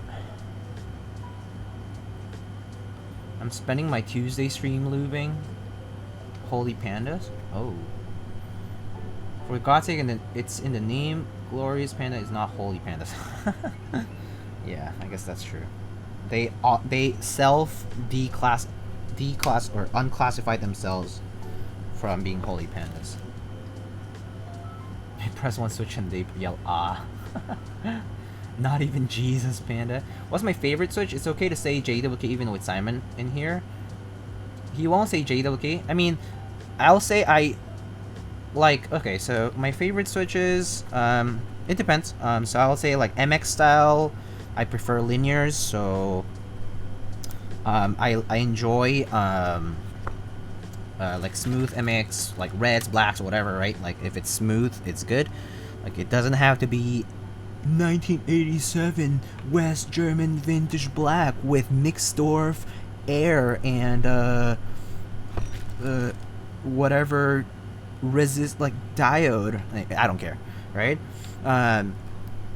I just if it's smooth, it's okay. It's good enough. For tactiles and MX style, like I mean, I guess like I do enjoy JWK switches. I have a ton of them actually, and I think like right off the shelf they're actually pretty good because like it's just a easy, like accessible option for linears nowadays. So I don't like mind that. So like, you know, like if I can find like a smooth MX black out there, then I'll just I would get like JWK because it's cheap and easy to get, you know? Well, cheap, quote unquote. Sorry, I'm not looking up right now. There was no West German 87, SMH my head. What do you mean there was no West German 87? The Berlin Wall came down on 91.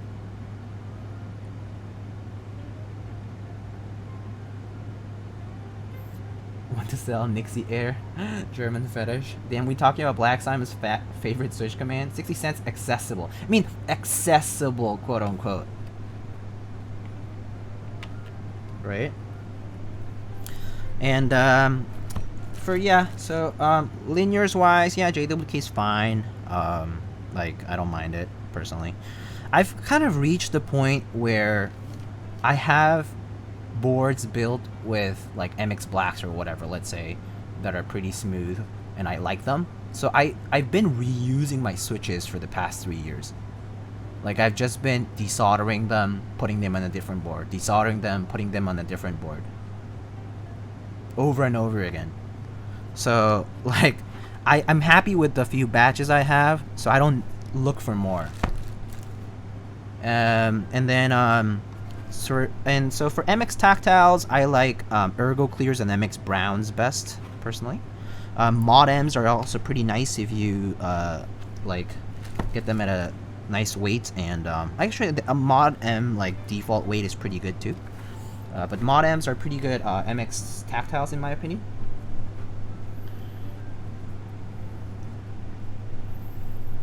Oh god, okay, this.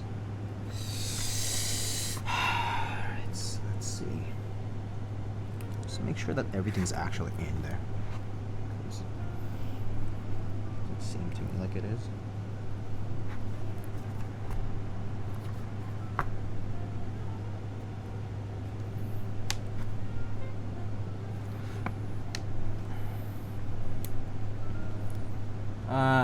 Broken switches are the best, yeah, for sure. What are your opinions on blueberry switches? I mean, they're like creams, but tactile, right? So, it's as good as my opinion on creams. It could be good, but it requires some break-in, and also,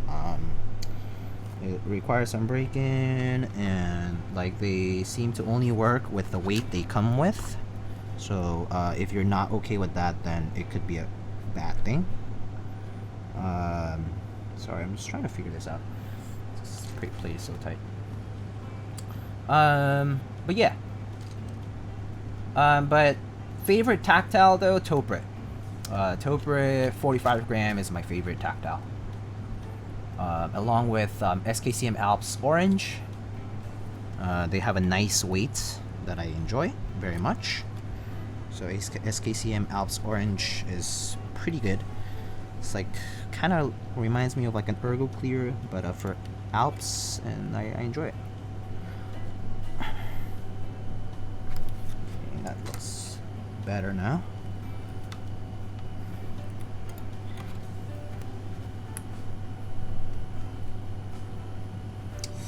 This switch is not sinking all the way in, and I'm annoyed by it.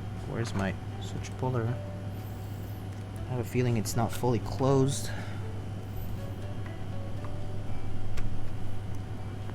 I was right. It's not fully closed. I might just swap it out. And it's gonna be easier. There's still that locking issue with blueberries. I actually don't know blueberries too well because I didn't try them for long enough. And also, I guess I'm not very curious when it comes to very ultra tactile switches like those. It's not so interesting anymore. Like Holy Pandas and all that stuff don't interest me. Which is why I actually have not kept up with all the whole glorious stuff. Like, it's just not of interest. So, yeah.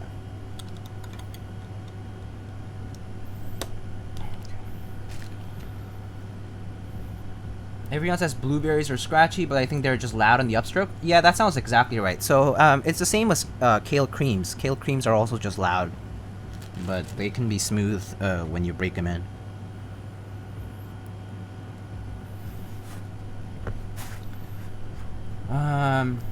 Let's see. Sorry. Simon's favorite all-time switch, 1984 West German cherry stem, harvested from a good row G8006XX. I have a G06 G8006 board over there. But I'm not gonna desolder that because I want to convert it. Cherry pick 1988 replacement, new in box, then broken in, cherry PCB mount housings, cherry picked 55 gram KBD mod springs, lubed with LSD oils plus Simone mix, all of the above lubed with a small amount of 205 grade 0. Not bad. I mean, you can't.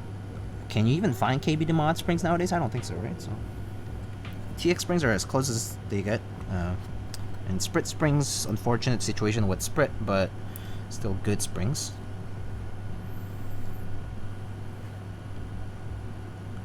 I guess it's as close as you can get with springs. I can? Well, that's good for you. Thanks for hooking it up, man. Thanks for being a good friend. Are you gonna hook it up?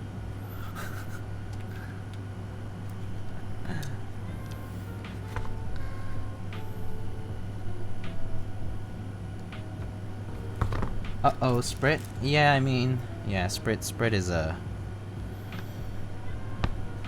It's like not the best idea to support Sprit, but people still do it.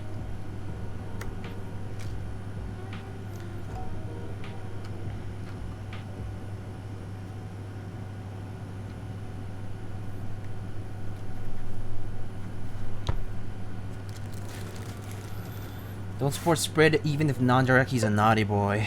Yeah, that is true. Why not? I'm out of the loop. So Kyle the boy, Aquatic Sloth, and others.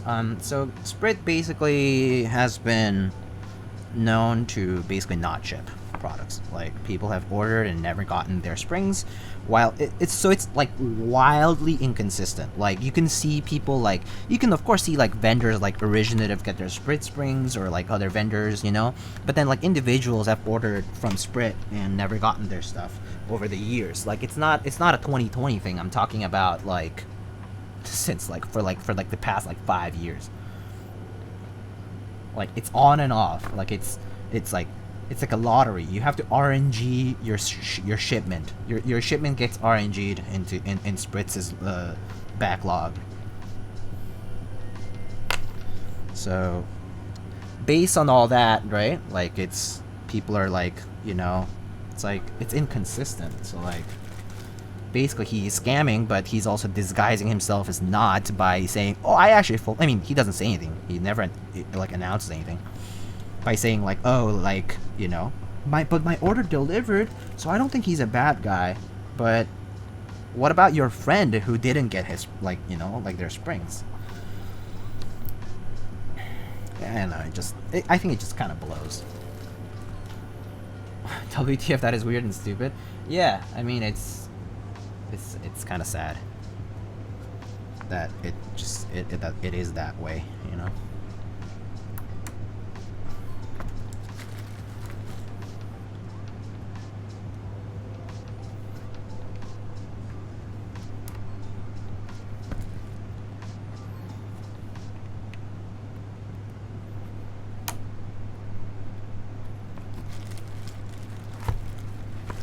Flip a coin to scam or not. Yeah. It's probably like a spreadsheet with automated random number. And it just like says like yes, no, yes, no, yes, no. Green, red, green, red, green, red.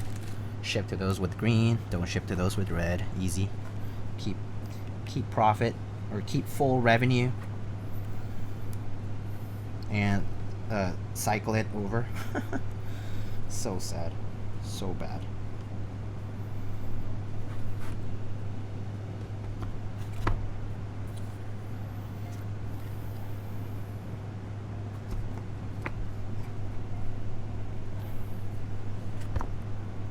That's like gone too? Yeah, pretty much. So that's basically the bottom line about these vendors. Is that they will, like, it's almost like on a whim. Sometimes they scam, sometimes they don't.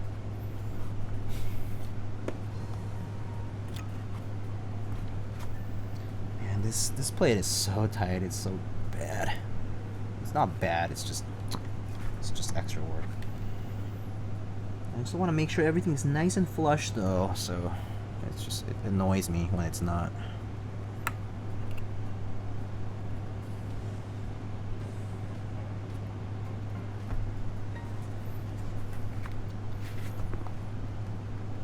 What does a broken in switch imply? It's been used for many years, certain number of clicks. Yeah, pretty much. I mean, it's just like, I mean, the expression is like from shoes or like whatever, like leather shoes, right? Like a brand new like leather boot feels kind of stiff and stuff, and as you like use it, you break them in, you break in the leather, and it feels like easier to put on and easier to walk in. Like, that's basically what it is.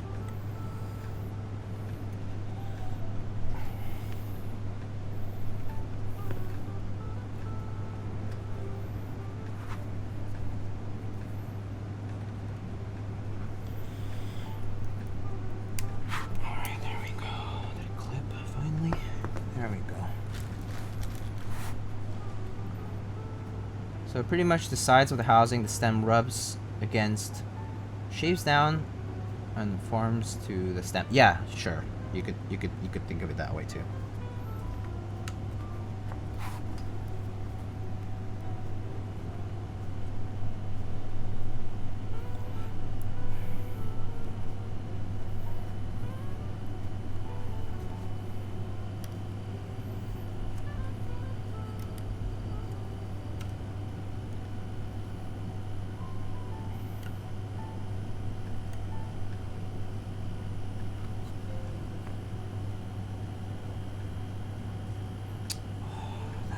annoys me so much. It's like a millimeter of a switch that didn't go in fully.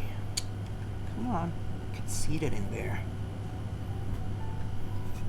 Not even a millimeter, it's like a fraction of a millimeter. So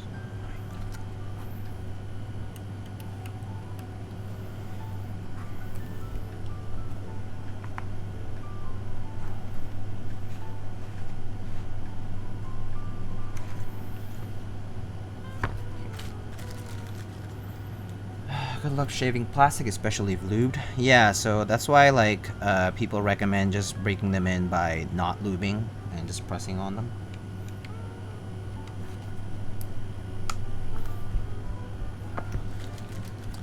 Any news on that switch breaking in machine from Mech Market? I'm not sure that's being sold or anything. They said it was very high maintenance. I saw the link. And I was like, oh, that's pretty cool, but it does look high maintenance. I feel like it breaks often. Like you just have to like replace things. Oh. Switch pin is about to bend.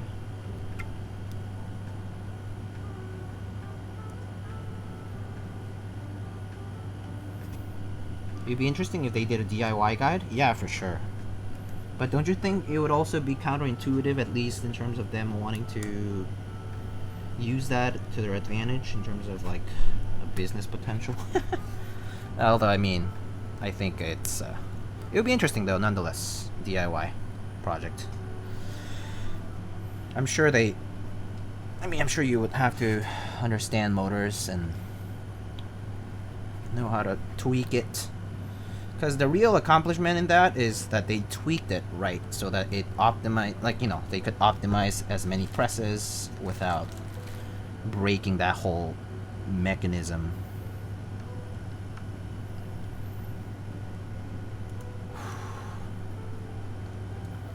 Oh, hurts. It was scientifically proven that you have to press a switch 5,733 times for it to be broken. What? Scientific? Whoever said that. It's like, okay, buddy.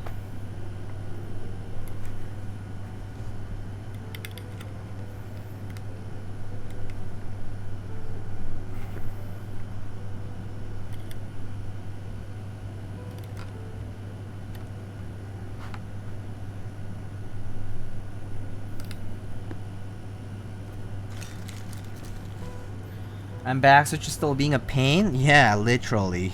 Literal pain right now. My hands are hurting. Shouldn't you be building a desk? Oh, you're talking to Obsidian? Obsidian, are you building your own desk right now? That's pretty cool. That sounds awesome. That sounds like... I wish I had a new desk. That'd be great.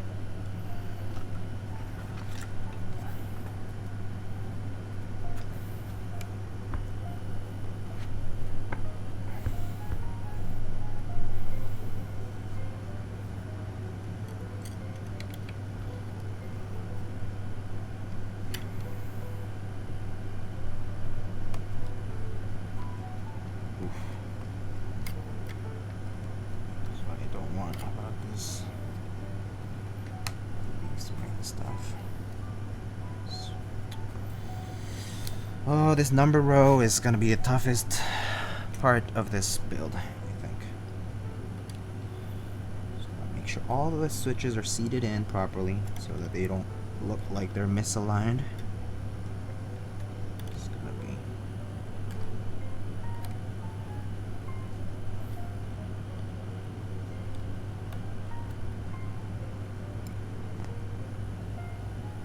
Okay.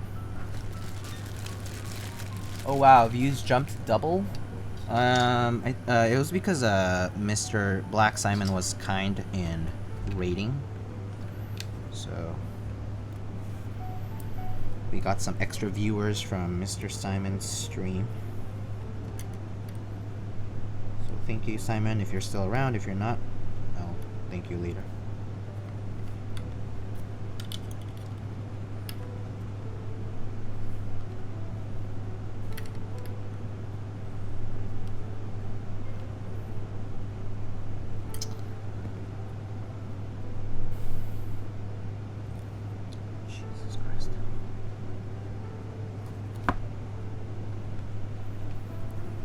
I don't like this.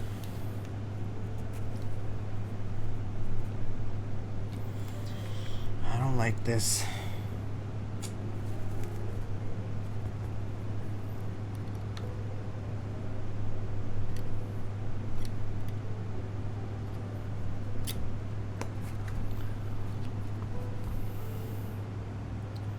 One of them adjustable height desks. Yeah, I wanna one of those too. I would love to get an uplift desk. Love one of those. It's a bit expensive for me though. In terms of, I need to save for it. I only recently thought of upgrading because I started feeling like my ergonomics and stuff was getting, especially with work from home.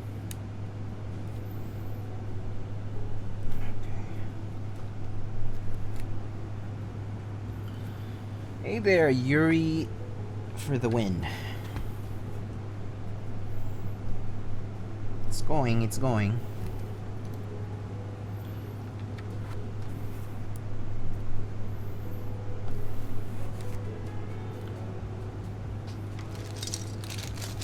Let's see, how much easier is it if I use a keycap?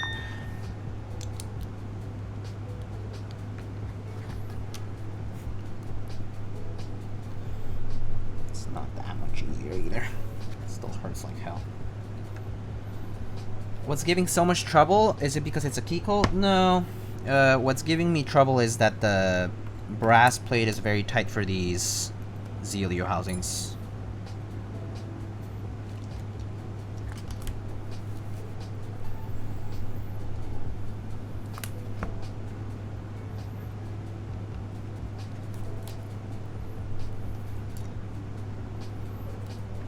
It's just a plate cutout, or it's just the switch cutouts are a bit tight for what it is.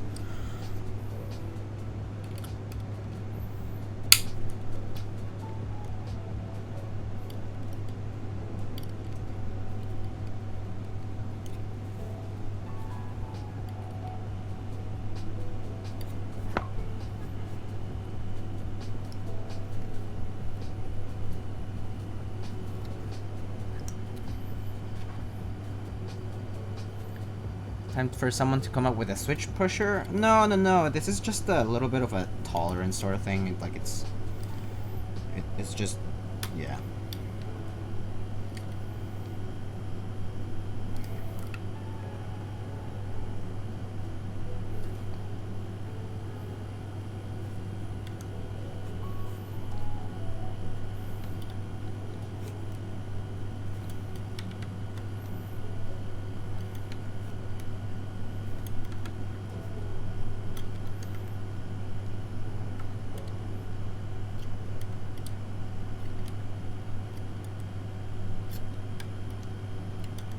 Okay, that looks much better. Okay, that's good. We're almost done. Whoo! Keycult said they adjusted the newer plates so there's more tolerance for out-of-spec switches. That's good. Yeah, it's just a corner radius, probably.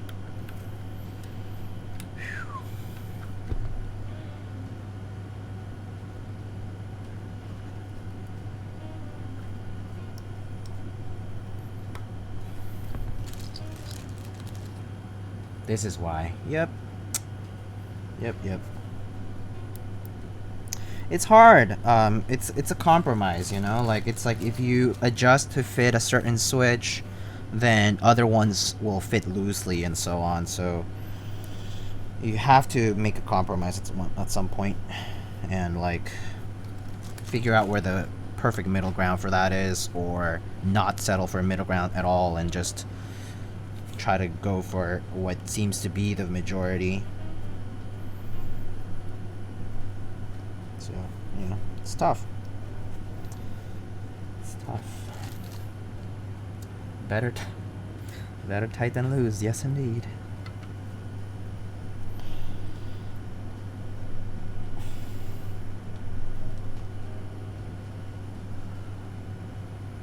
Notter's true. About to pop a head trying to get those switches in. Yeah. A head vein. Yeah. It's okay though. I've done this before. It's just time consuming, but yeah. It's not too bad. Can't complain. It's better than it not fitting at all, so.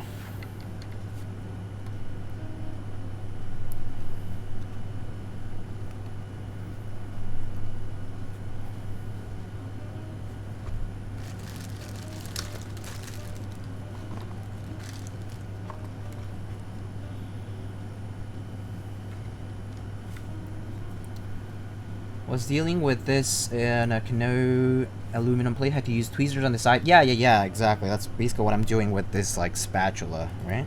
I'm just pushing the plate up as I push the switch down so it clips onto that edge of the plate. Or rather like the corners hug the plate properly. Yeah, that's what I'm basically doing. In case it wasn't clear why I am using the tool, that's what I'm using it for.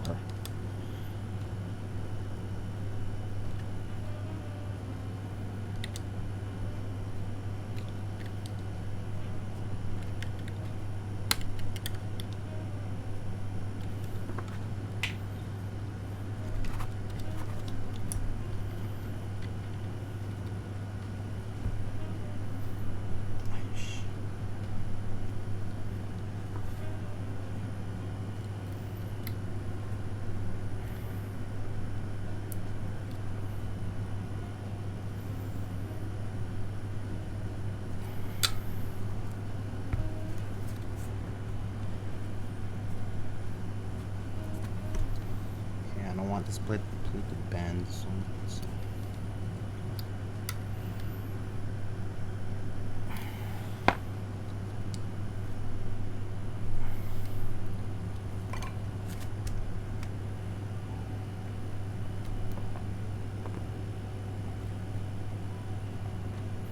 I can get this one in first. Help with the leverage. Better position.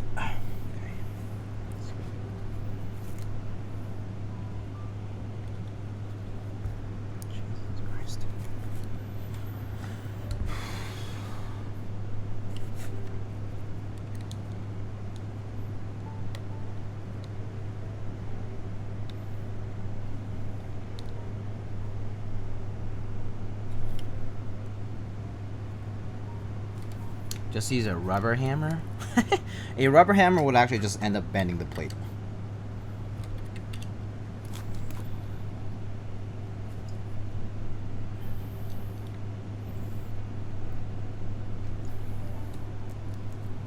Is it clipped on yet? Nope. Oh, my fingers are tired. I really want this to be perfectly straight. I don't want to half-ass it when I've done all the work already for all the rest of them, the rest of the rows rather. Okay. So here on F7 first.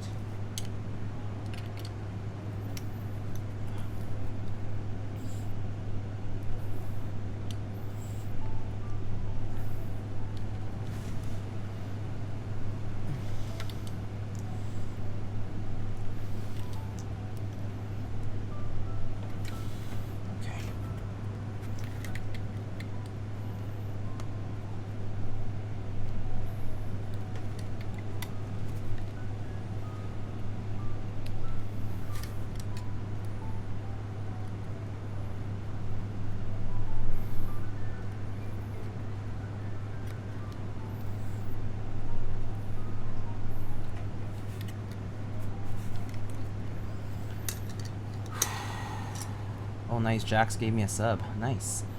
I had to go get breakfast. Did I miss anything? No. You've only missed my pain. My painful experience trying to put switches into this plate. And I guess, I'm not sure if you noticed, I'm not sure if you missed that I was talking about my life stuff. But I'm not sure where you left, when you left, rather.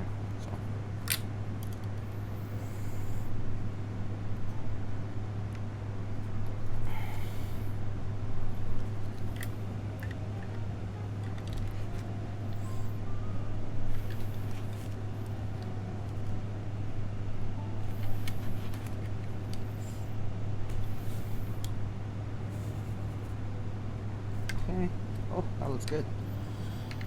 Alright, last two. This painful, painful row. So just...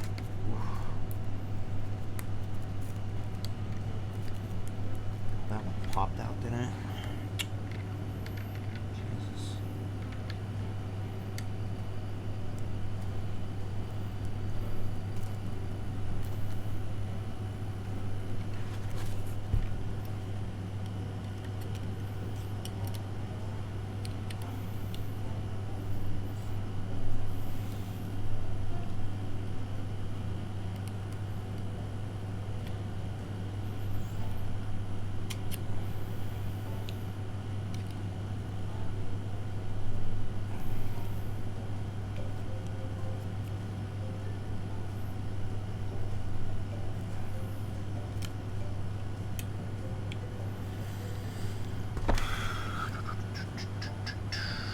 I didn't miss your live stuff. I knew you had a charm the last few weeks, but didn't get specifics.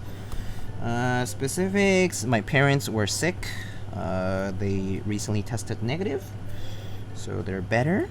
They're still recovering, but they're better. I took my big exam. I have to wait for the scores for that. It takes like a month.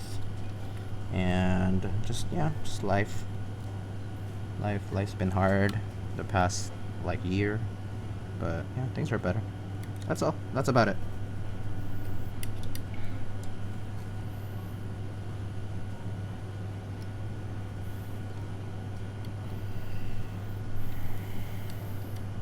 Now I was talking about how if you were in a similar situation, I was making some suggestions as to how to make it manageable and how to keep track of people's symptoms.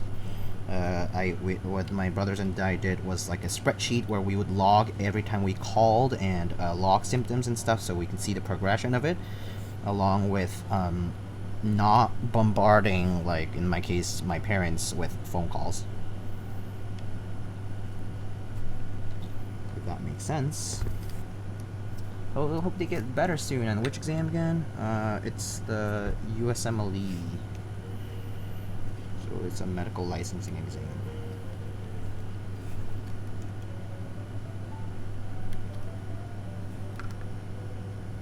Oof, almost done. One more.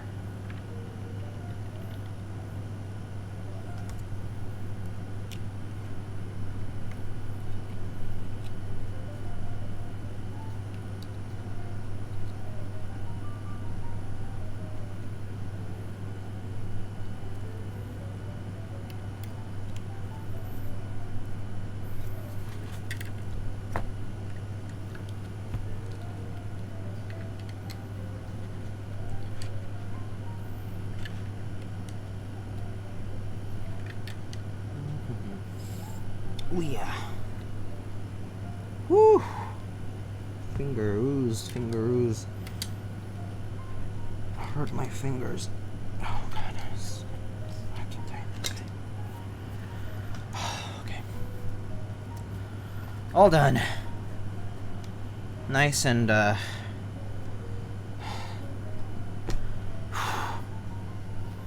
we can solder. But nice and straight, right? Nice and straight. Okay, focus. Nice and straight, right? Nice and straight. Well, as straight as I could. And flush to the PCB is basically the most important part here. Whoo! Yeah. Probably as good as it gets. As far as fitment goes. It won't have issues though. Yeah. Woo. Alright. Woo! Alright.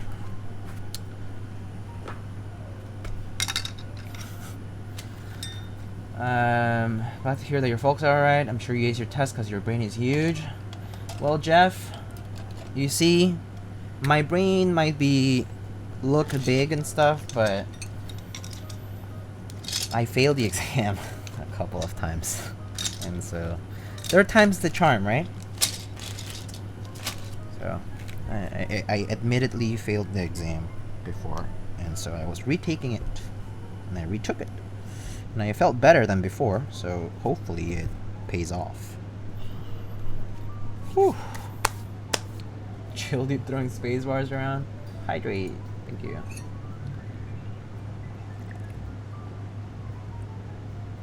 Bro, you study medicine? I would have never guessed. Thanks. I'm sure. Yeah, I'm sure. I mean, there's no reason why you would be able to guess that, right? So.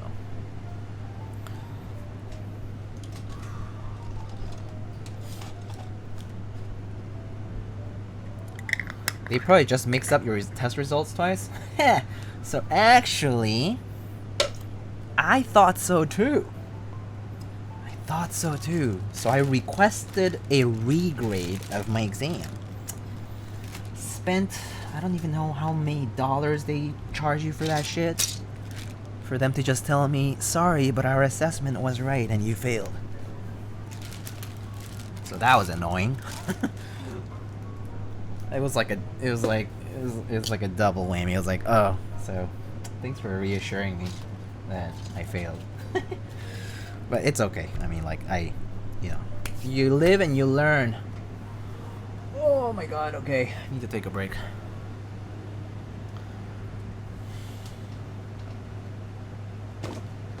Alright, let's get on to this again. Away she goes. That's right. Yeah, it's alright. It's all cool. I mean, like, I guess technically, just because of the way the system works in the United States, like, my chances of going into like specific like residencies or whatever, like fellowships, is much more decreased now. Nearly like reduced to close to zero. But at the same time, I don't care. Because the thing is this, right? If you really want to work on something, like, just gotta... People hire you based on your skill set and your work ethic, not just on your credentials. Like, your credentials do matter, and like test scores and that kind of shit like does matter for certain professions, but it's in the end it's an aptitude thing. So it's really not a big deal. Like, I don't mind. Practice medicine without a license. Your worth is not determined by your grades? I mean, yeah. Whatever. It's okay. Alright. Oh, let's get some more fan noise on here. Sweet, sweet fan noise.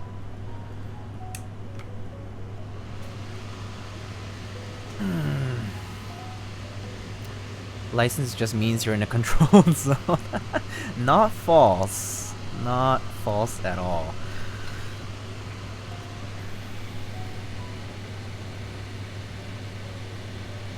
I mean, I can just be keyboard doctor, right? Hey, Soldier, what's up? Urban Live, hey, what's up? What was I gonna say? Oh no, never mind. Thought I was forgetting something, but it's okay.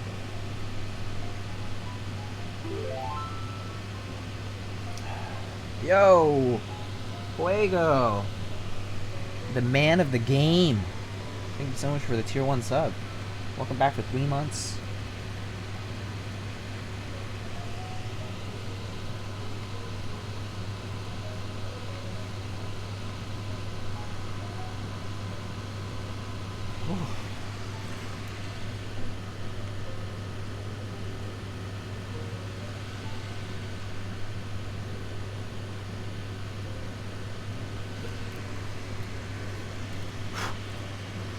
I swear I'm hearing a piano key go off somewhere sometimes, or maybe I'm going crazy. It's my subscription sound. It's a sound bit from The Legend of Zelda.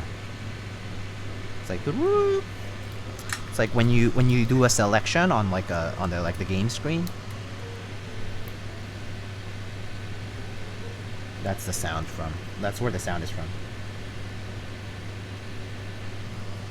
So yeah.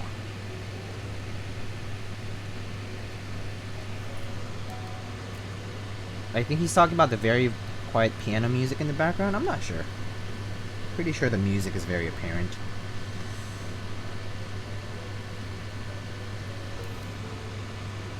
It's probably on my end. Oh, okay. If you think so.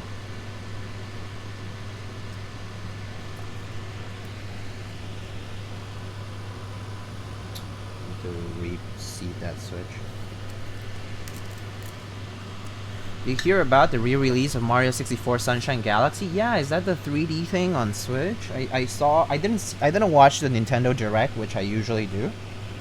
But I heard that they're really releasing all in like one package. That sounds pretty exciting because I played a lot of 64 and Sunshine a long time ago.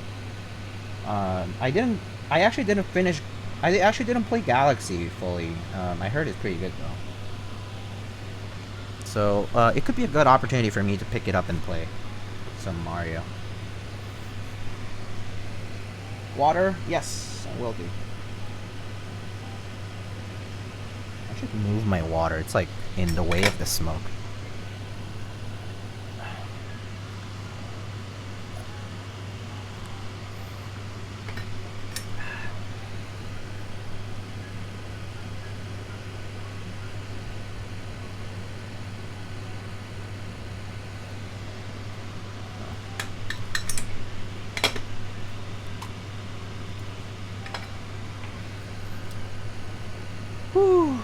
Okay.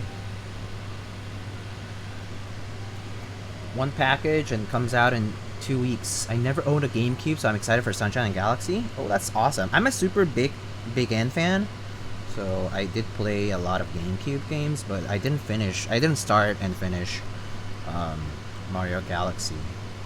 So yeah, pretty awesome that they're doing that.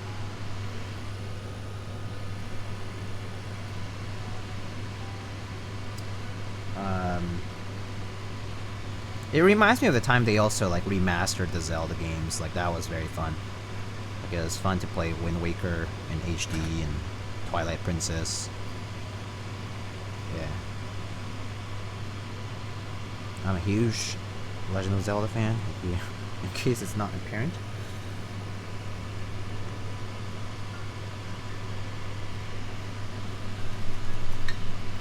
I actually haven't finished Sunshine. I was really young at the time. No, I played DS games on flashcards growing up. No paying for games. I'm kind of all about. I mean, actually, flashcards weren't like super developed when I first started on the DS, but later on it was just a hassle to do that. So I just bought physical games. I actually like having physical games too. So, yeah. I'm one of those like pretty typical collectors sort of people. Like I have so many games. I don't have them here, but like I can show you. I have.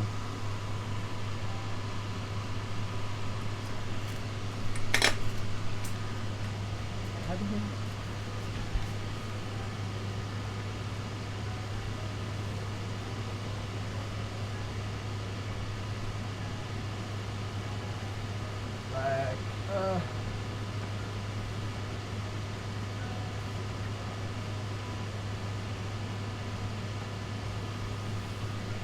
Here's my I have this Nintendo 3DS XL.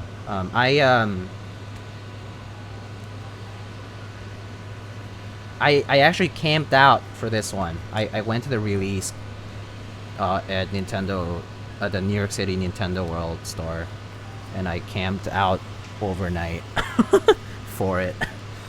That was an adventure. It was the first time I ever did something like that with a friend, and I mean we did it for the fun of it. And it's good times though. It was fun. Where's my? I have a few figurines and stuff. I have like the release Skull Kid figure.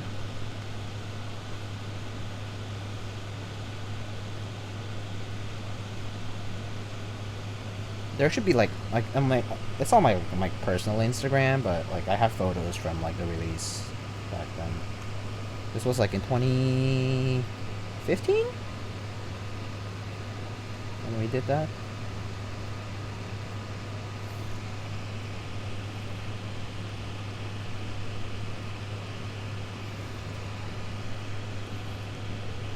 It was a very, very cold day in February. I remember that. It was like extremely cold. It was like single digits cold. It was so cold. And windy too. I remember that. The wind chill was so bad. When I worked by the Nintendo store, I got to see lots of interesting people. Yeah, for sure. I wouldn't be surprised if you saw a lot of quote unquote interesting people. It's always the same people too, actually. The same people camp out all the time. For the releases. For the big ones. I'm not sure if they're just big fans or also like flippers, but yeah. Flippers wouldn't go through all that extent though. But some people are like both fans and also like get like multiple things to like flip.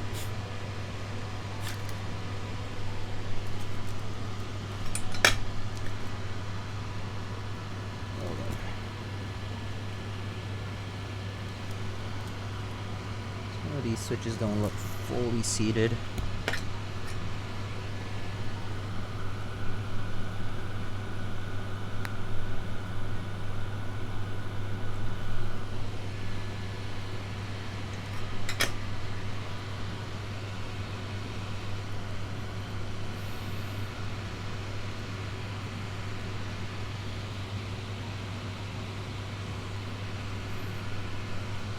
Oh, shit. Let's just take out a few that I bent the pins on, I think. Oh, is that why this was giving me so much trouble, maybe? We'll see. Maybe, though.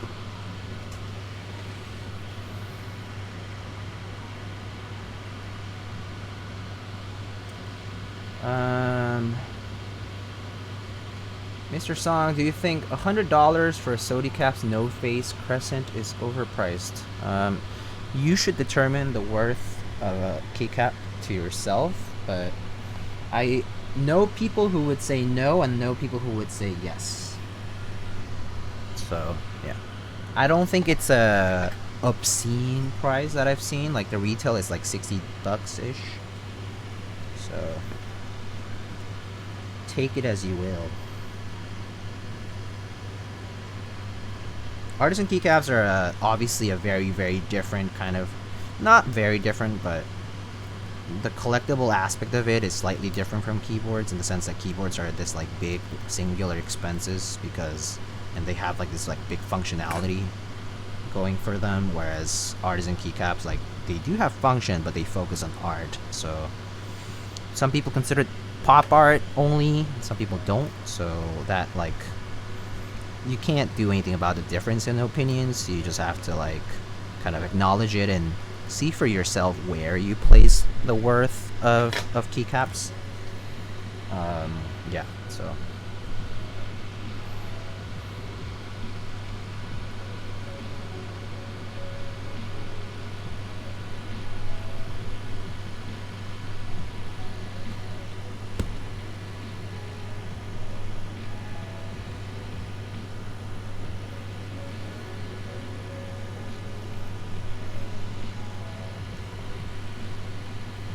it's definitely going to be different for everybody though, so just be ready to make your own assessment.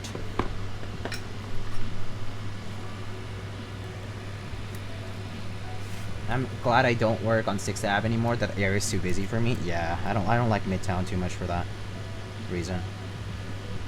I mean, I'm glad I live pretty far away from all the bustling. It's just not for me. Well, like living wise, I'm totally fine with being there, like in the area, like walking around and like hanging out and stuff. That I'm okay with.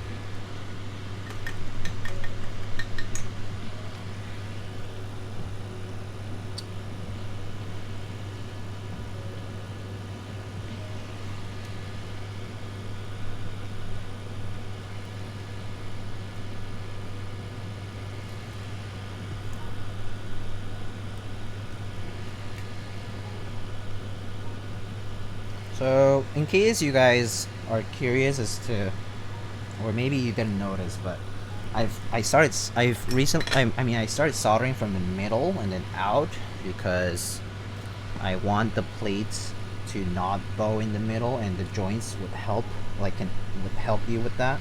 Like, assuming your middle row switches are all in properly and seated properly, if you solder them, the joints do help with a bit of having like more rigidity there. And when you, like, that way, when you're going up to the top and bottom rows, you risk, like, as you're pushing down on the PCB and stuff, you risk less of the bowing down, especially in the middle out compression. Yeah.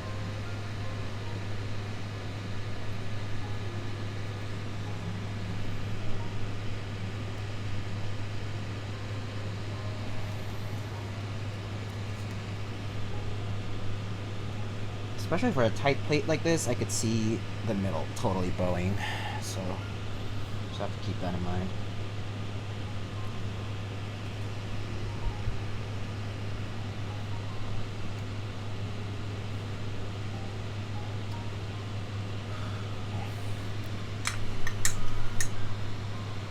XCS2, hello.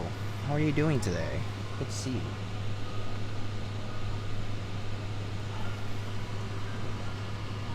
I think that switches all the way in. So just gonna push it a little harder. There we go. That nice click. Lovely. Lovely, lovely. Okay. That looks good.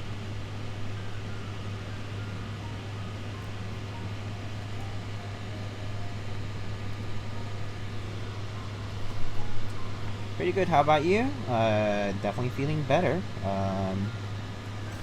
I was saying that I had a lot of life things going on, but things seem to be moving forward again, and I'm very happy about it. So, I mean, relaxed, I'll say. I'm relaxed. If I, you guys might be lucky, after streaming today, I might, like, you know, go offline, and then there might be a second stream today. Doing another build. I kind of might want to kick a bunch of builds out this week, so because it's like free time, so I might do a second stream today, so keep an eye out for that, and maybe 2 more tomorrow, but I don't know yet. I might be busy tomorrow. I'm gonna miss that stream. Well, you didn't miss this one though. You know, compromises. I tried my best to do a daytime stream because, you know, I also didn't want to start at like 9 a.m. for my time because, first of all, I went to bed pretty late, and second, I didn't want to start like at a time that was too difficult for like Pacific. And, you know, it gives me time to like have brunch, take it easy.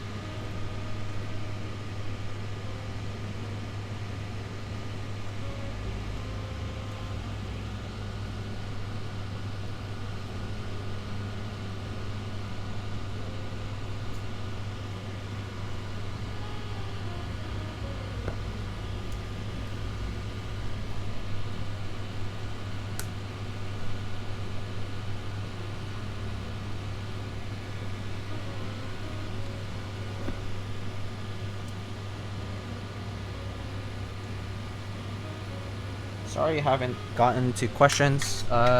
It's good if you tag me anytime you want to talk to me. I see it on my screen if so. So I do suggest you do that. If you're like specifically trying to address something to me, with me.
Any recommended solder? You can actually type exclamation gear thing, and I have links to a bunch of the stuff I use. So if you want to check that out, you can use that command. Exclamation gear, I'm pretty sure.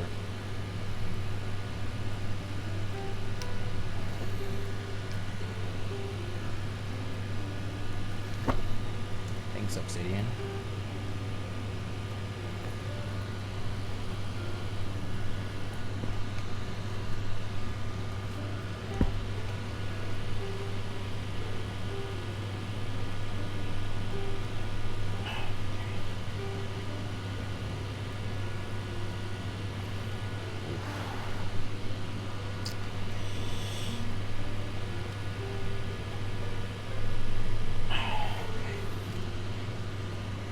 $63.37 works better. $63.37 is like it's like the more LED content you have, the easier it flows.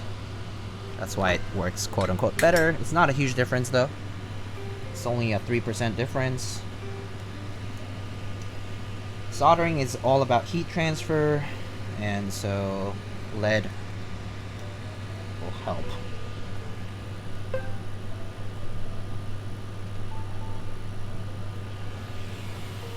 What are you building for me, JO1 or Zenith? Whichever you want to send me.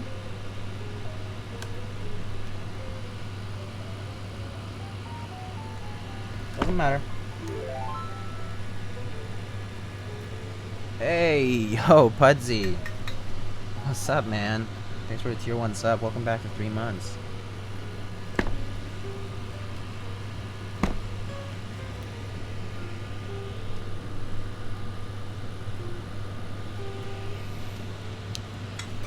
All black TKL brothers. Thank you, thank you.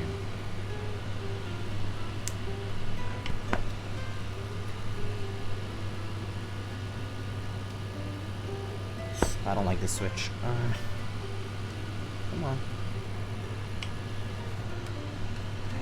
Leverage.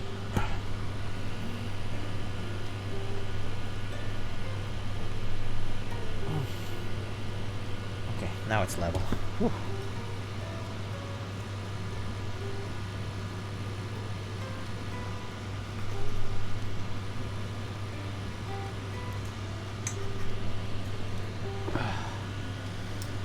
Oh, my hands are like shaking because I've been like pushing on these.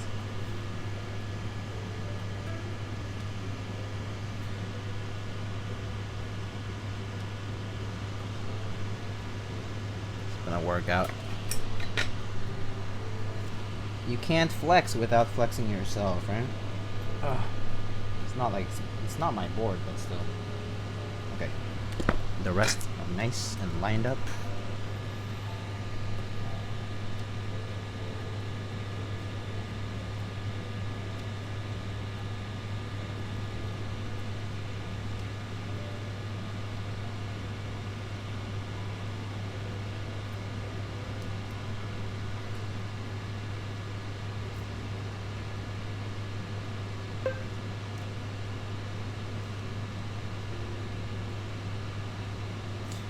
Actually, I realized, do you guys hear that sound when someone pings me?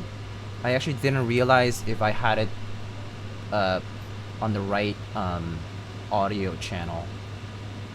Whatever you get tagged, it goes off. Okay. So you guys are hearing the ding. Okay, my bad. It's because I didn't test it, sorry. I'll turn off the sound for now.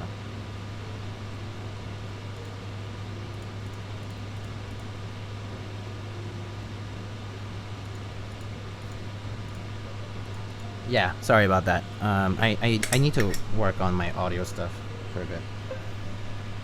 Oh, God damn it. Doesn't bother you? Are you sure?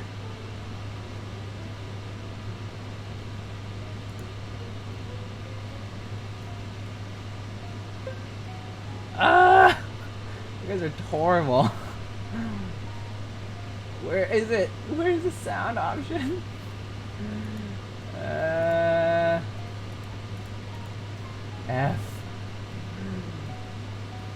I literally just disabled the sound. Why is it still making sounds? I don't get it.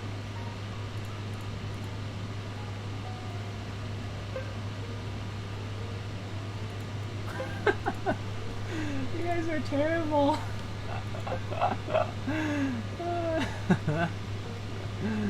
Oh my god. It's because, oh, I see. Okay, there's an issue with this.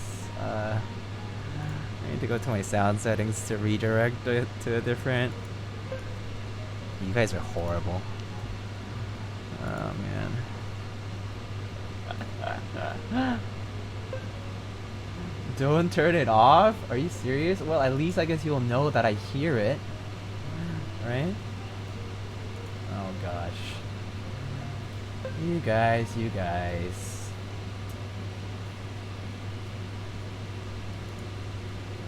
Aha! I found it.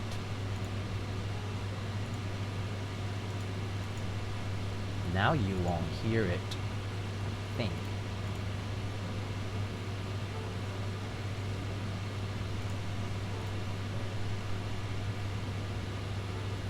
Can you hear it now? Try again.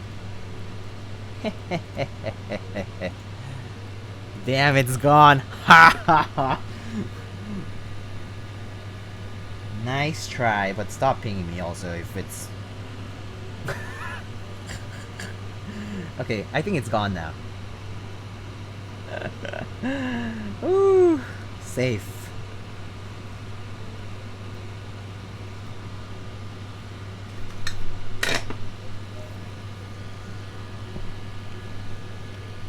Check my joints.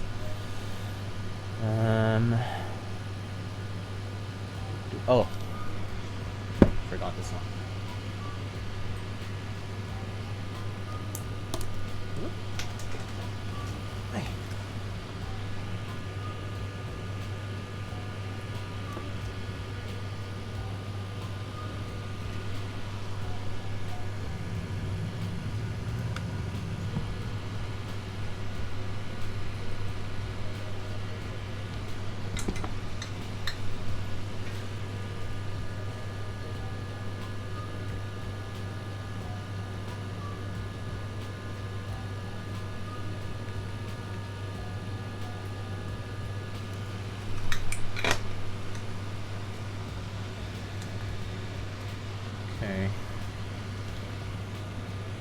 Alright, let's check my solder joints.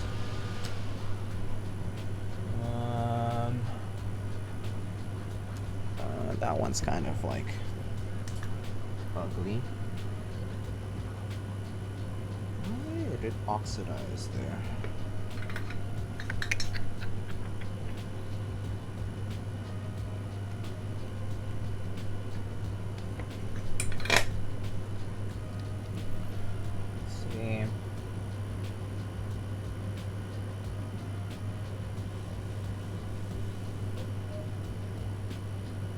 Alignment looks okay. Alright, I think it should be fine. Good afternoon, Thunder Thighs Lightning. Excuse you? Hello?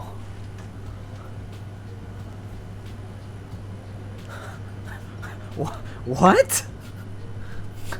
Are you calling me fat?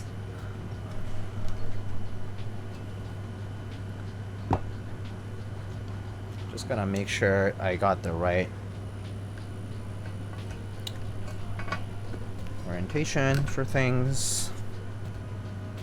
Okay, good.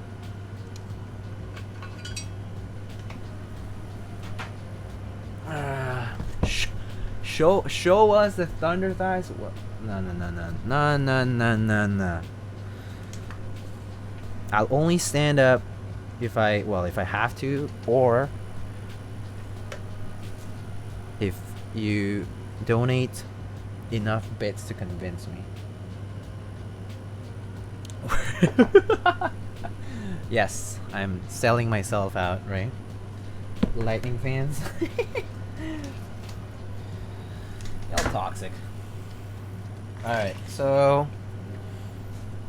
okay. I'm like finally done soldering. It's been a long one. Wait, where's the... oh yeah.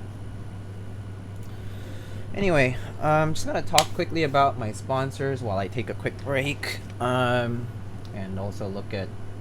let's see. Put something really quick. So on Canon keys, there's GMK Yuru and Cat Mizu on root by, as well as their desk mats. On Dixie Mech, we have the 808 ink switches, which are going for 75 cents per switch. The group buy is open till I think the 20th or 20 something. So only about 2 weeks for the 808 switches. And those have Gateron Yellow springs, so they don't have the default 70 gram-ish 70 gram-ish springs that the inks normally have. And yeah, so 75 cents per switch. And then on novelties, we have GMK Sloth and GMK Monokai Material, which is based on an IDE. It's another set by Oblotsky with Git mods. And coming soon, we have the NK65 with Milkshake Edition. That's going to be a group buy. Just not going to be a first come first serve like the other ones. So that's going to be a group buy. And then we have Prime keyboards. There's Desk Keys films and Toper silencing rings, as well as loop stations, Durox stabs, and T1 switches over there. Go to primekb.com/lightning for those. Novelties, by the way, you can purchase any item for 5% with 5% off discount if you use the promo code Thunder on checkout. But that's for all non-GB items, so non-group buy items. And then finally, on Project Keyboard, I want to thank everybody for supporting and considering GMK Dolch R5. We're currently tallying up the numbers, but it looks like the last day had a very large, very significant jump in sales, and hopefully people will like GMK Dolch R5 when it's ready and out, and hopefully when we receive the color sample for the turquoise Dolch pack logo color, it'll be matched to what I picked. So yeah, I'm going to pick up some extras for Dolch R5. Okay, sounds good. I'll let you know. Of course, I'll ping. Oh, for those who want to know more about Dolch R5 sales, specifically artisan keycap sales, you can join my Discord with exclamation socials or exclamation Discord, and it's also down below. But basically, you can sign up for a role on my server with like exclamation Dolch. It's like the command in my server, and you can get a command that's pingable that I will be pinging for like different artisan keycap sales. So right now, there's a few sales that are we're still waiting for. Art Key just finished, but we have a few other sales coming up soon. So if you want to check them out, there's Latry Alum here, with the Crimson Wave collab for GMK Dolch R5, has the accent colors as well as some of the gray in there. Latry Alum, and as well as Wild Story caps with the Dolch, Ama, and Lola. Raffle updates will be coming later on. So there's that, and there's also Dollar Tacos. Dollar Tacos he has a keycap that has like this like lightning on it. It's called the Blesk. There's no the Dolch post isn't up yet, but there was a teaser post. But he will also be doing a Dolch R5 sale soon. So do come to the Discord channel, and if you want to sign up for a pingable role, I'll ping about sales and all that in the future. So yeah, check it out. Okay, so testing the PCB is the next part. And washing my hands. I'm gonna go wash my hands first. I'll be right back. Oh, I guess if you wanted to see my thighs, you might have a chance, but not very visible, TBH.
Okay. Show me them toes, though. Alright. Well, alright, we back. So testing the PCB. Let's do that.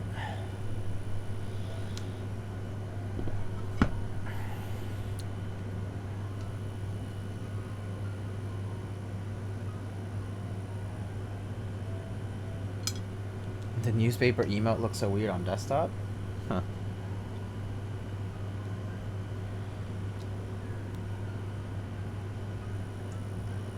Okay.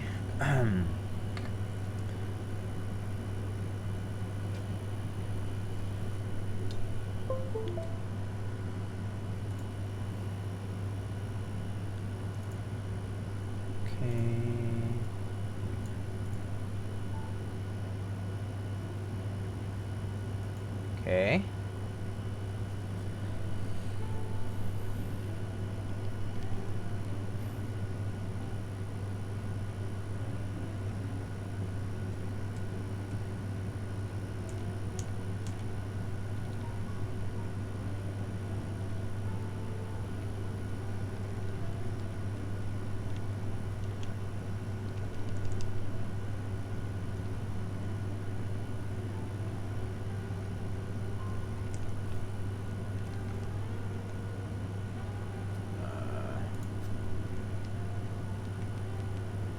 Wait, what?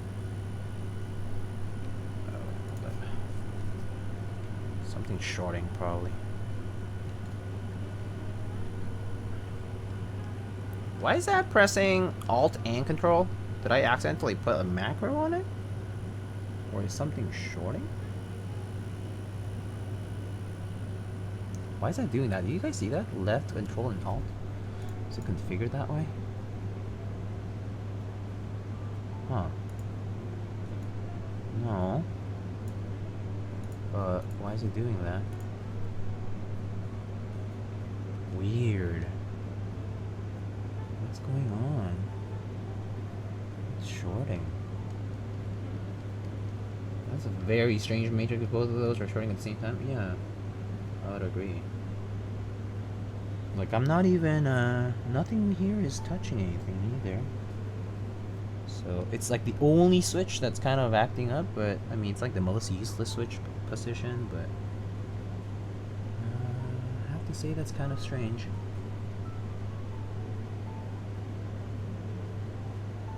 Looking if there's anything that should be a red flag for it, but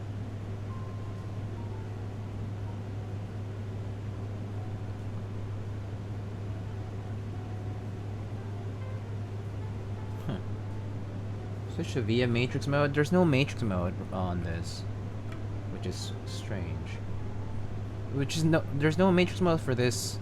You know what? I I'm gonna go ahead and re-download the via firmware.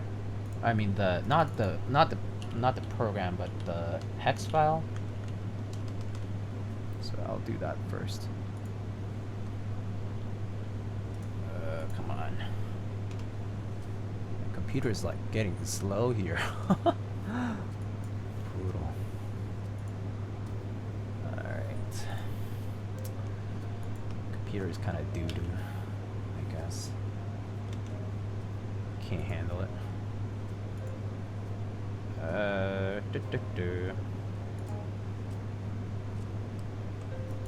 Oh my god, my computer's so slow right now. But why though? Alright.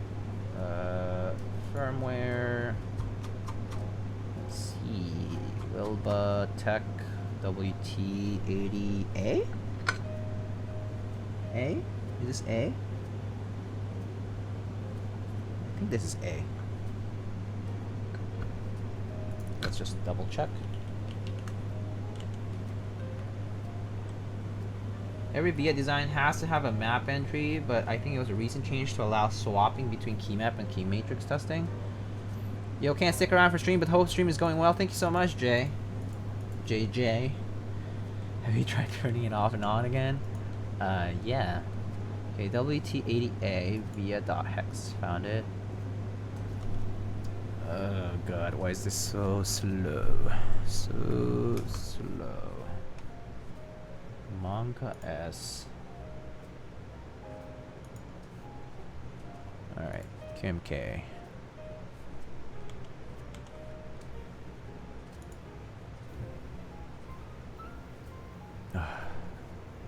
Oh, is that why it's so slow? F. Maybe that was why. I'm waiting for Keycult Toolbox to open. Okay, here it is.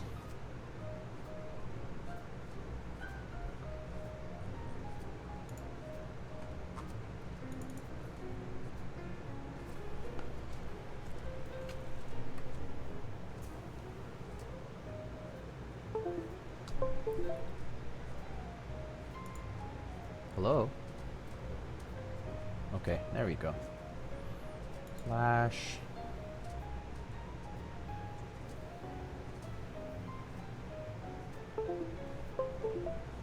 Okay.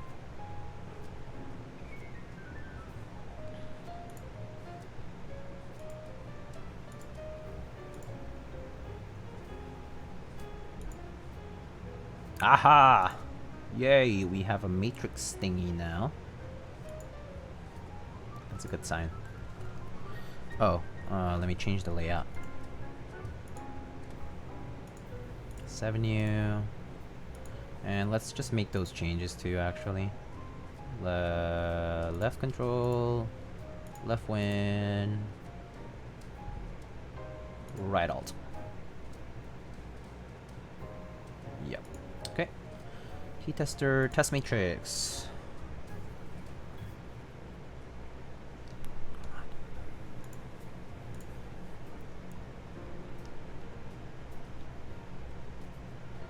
Ah! Oh, what's going on? It's like pressing a bunch of buttons. I think it was because I was shorting it with my hands. Where did all the windows go? Okay, I'm back. Okay. Oh my god. Something is like permanently pressed, and I don't know what it is. Is it Windows or Alt key? Oh my god. What is going on? Oh, okay, hold up. Oh my god.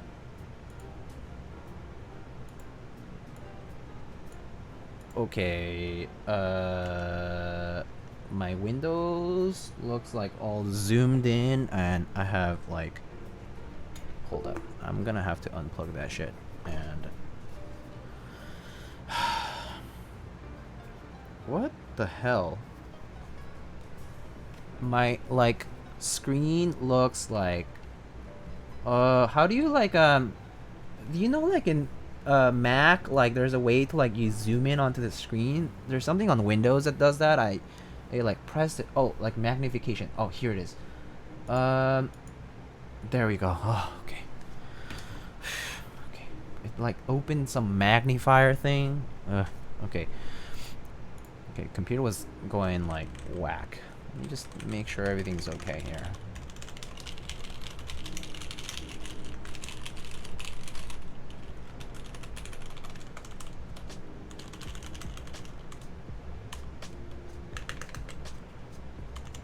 Okay, cool.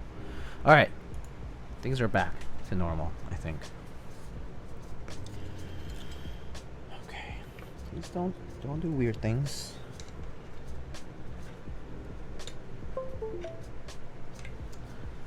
When you hold control, turn off all accessibility settings. Yeah, maybe I should do that too.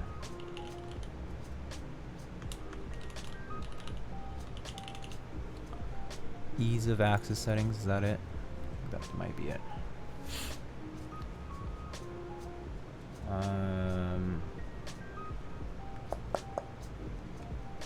Where do you turn it off? Anyway, okay, I'm gonna...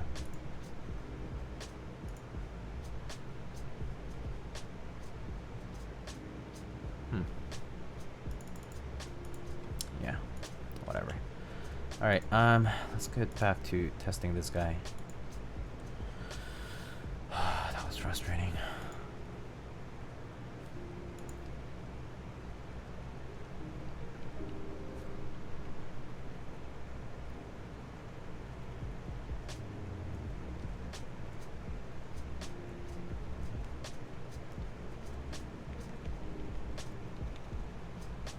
Okay. Now it seems fine. I mean, reflashing is basically as good as turning it off and turning it on again, right? So.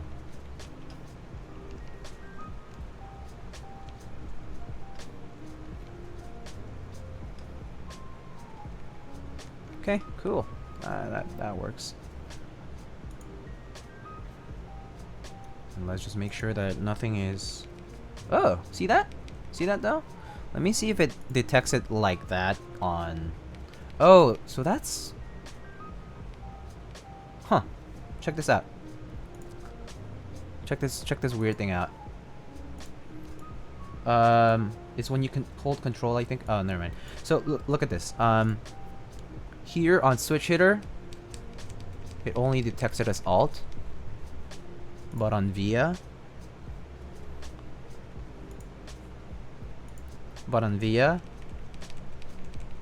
it shows as if I'm pressing left control. Maybe there's a problem with the HID this is sending.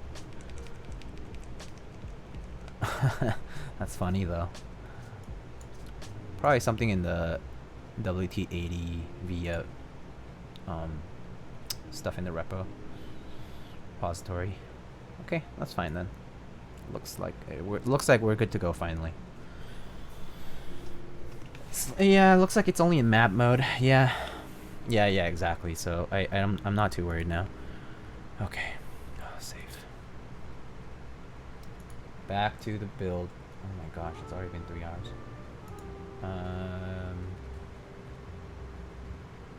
All right, so the first step of this is I need to take it off first. And I need to put in my screws in before we...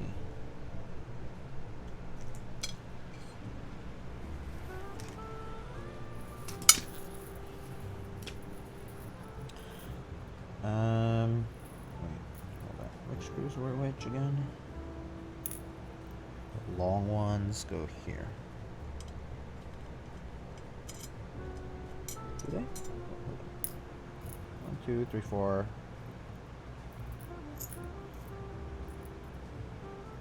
I think it was the short ones. Okay. Wait, they different sizes?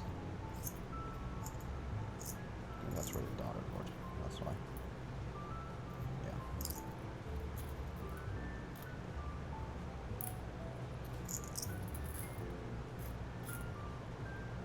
Yeah. Wait a second.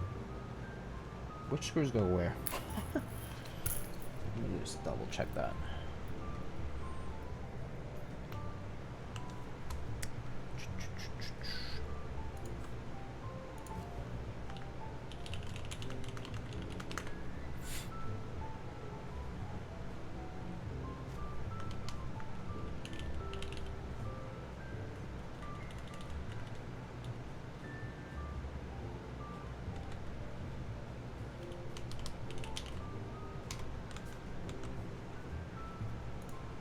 WTF, my delay is 1 minute? Really? Is it that bad? I can check my internet status. I don't think it should be that bad, but if it is, try refreshing. I think it's probably the first step, but yeah, it's weird that if it is.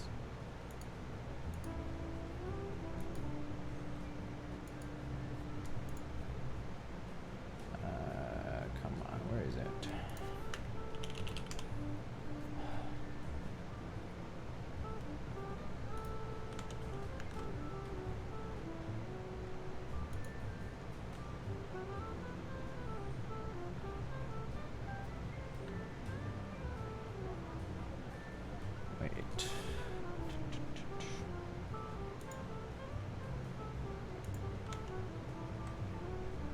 It just happens when I tab out of Twitch. Oh yeah. That's because Twitch is just like throttling when you tab out. Yeah, that's actually normal.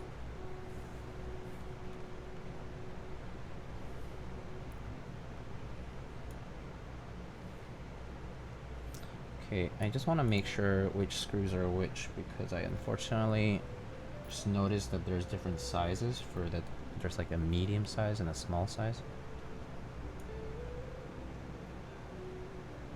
Okay, so please undo them, Mr. Zach. Okay, small ones go right there. Okay. And then there's 1, 2, 3, 4, 5, 6, 7, 8. Okay.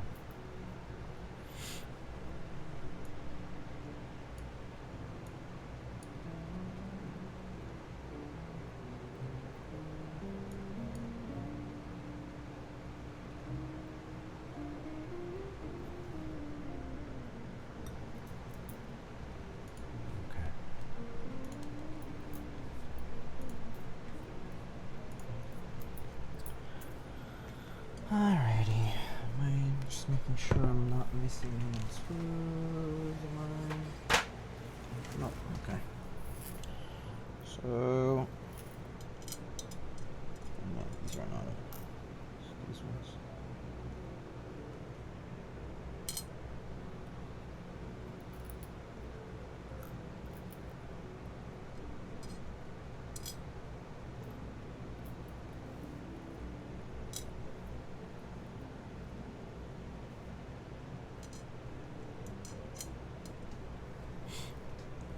Okay.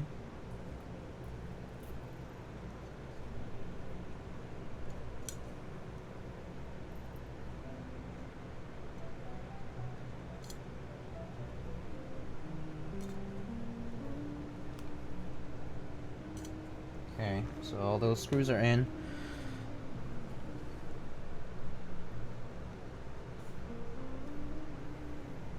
Okay. And then the next is just making sure these screws are all the way down. Making sure they're like poking at the bottom. Okay, good. And then the next step is to put on our PCB and assembly. We just tested it, so that's good. Just plugging in our daughter board. Making sure that this is nice and tucked in. And then just place it over the gaskets for now. Center on the standoffs, and then we get our cover.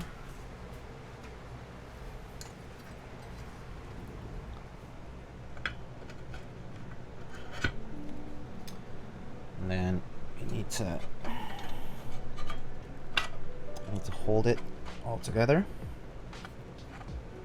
as such. Let's just take out the box now. Okay, make sure it's all in. And then, okay.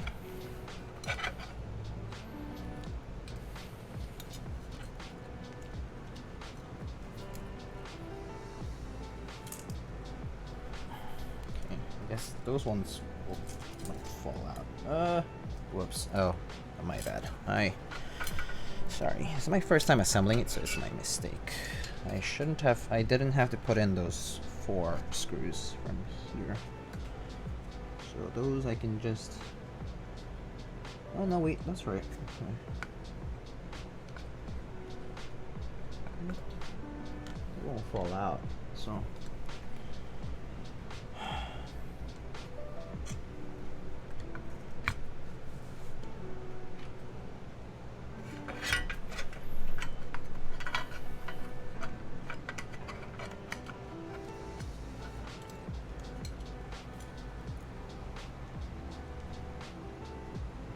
Okay, so basically just flip them over, and then we take some of these other screws, and then we attach the 4 corners first.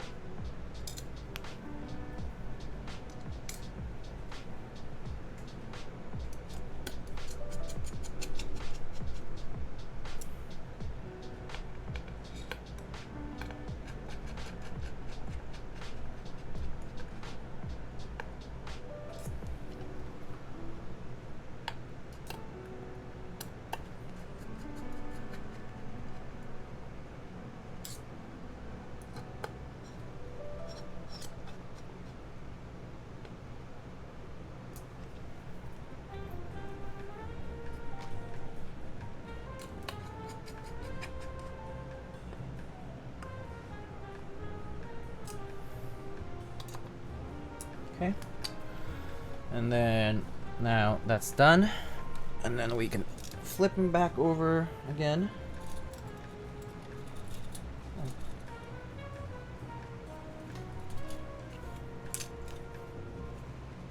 Make sure our screws are poking out here.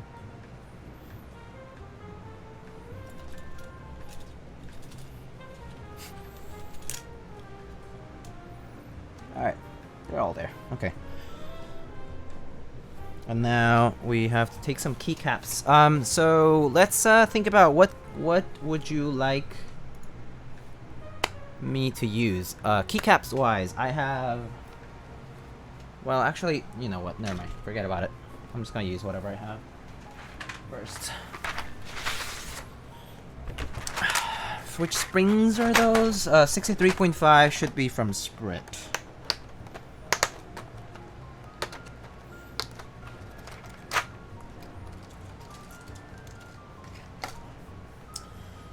We just need a few keys to align.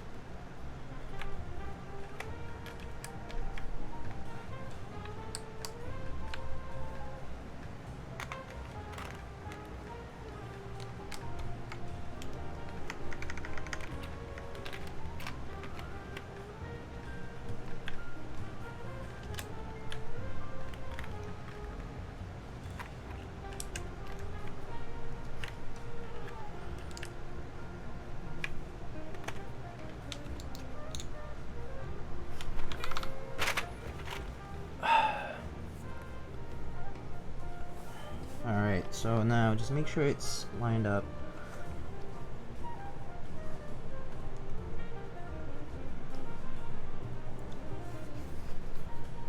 Make sure it's nice and centered. I think I might have tightened those too much.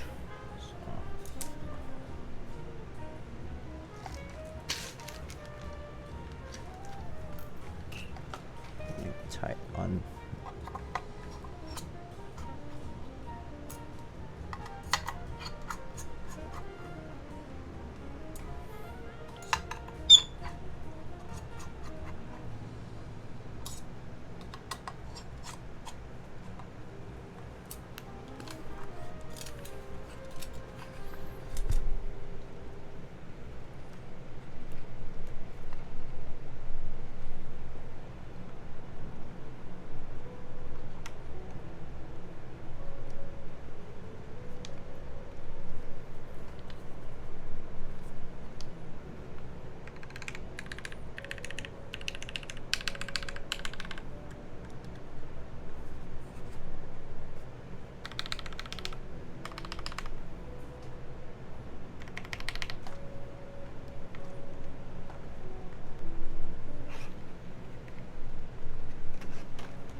Would you be willing to sell that keyset tray? No.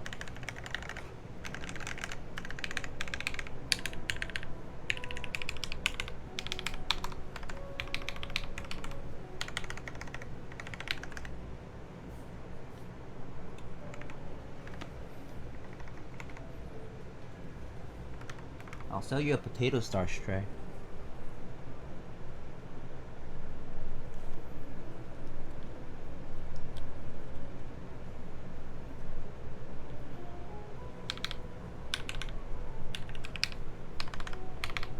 Okay, does that look good to you guys? You guys can check my alignment here. Wait, is it parallel? Like, we can look here first. It might look a little like tilted, but it's really not. It's definitely the distortion from the lens probably. So actually, you could probably see less distortion if I zoomed in a little more. So there we go. Sorry.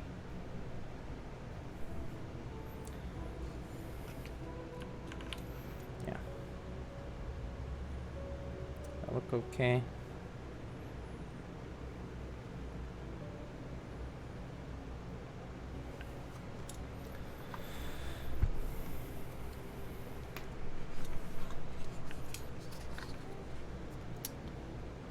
Alright, cool.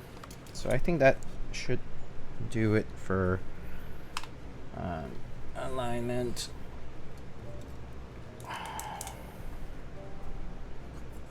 What keyset is going on right now? I mean, right now I'm using GMK Dolch. But,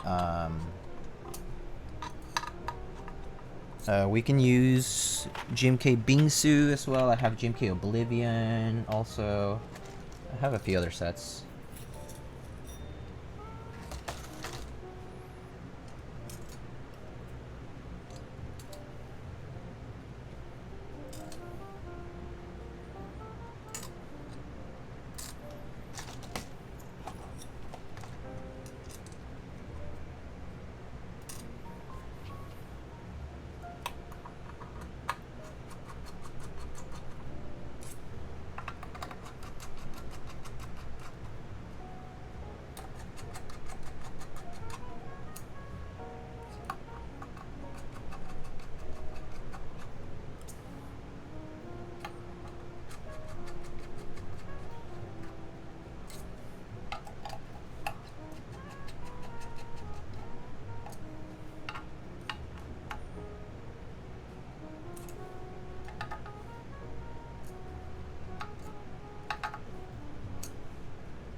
Okay, should be even in compression now.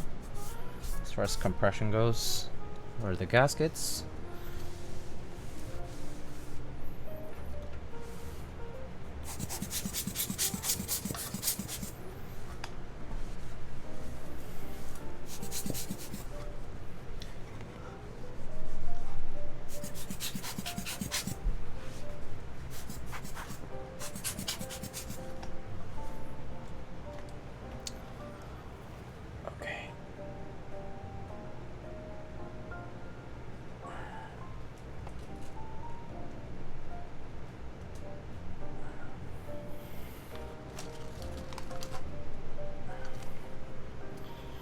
Alright, and then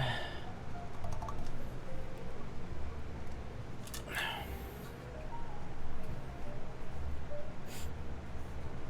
see,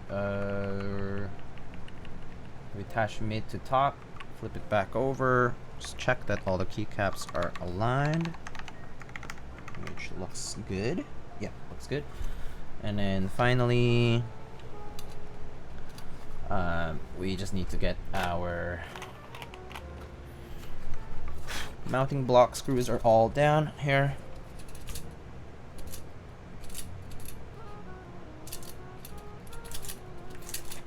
There we go. 1, 2, 3, 4, 5, 6, 7, 8. Good. Okay. So all of our screws are on now.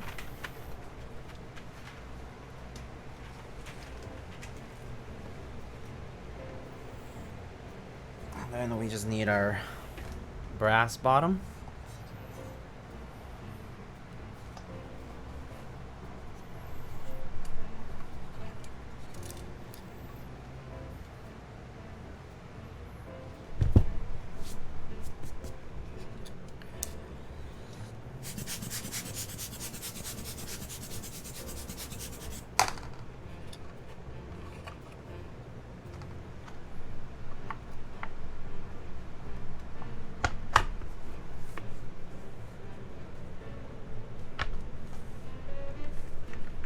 Okay, good. And then get the screws down.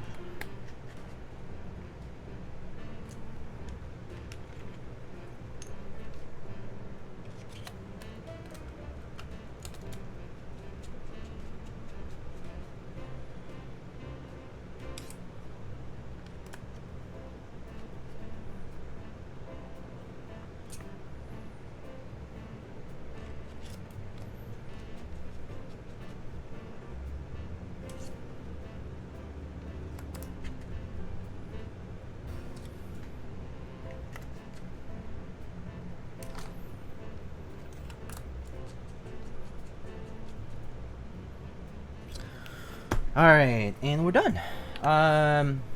Is that what I think it is? What are you thinking?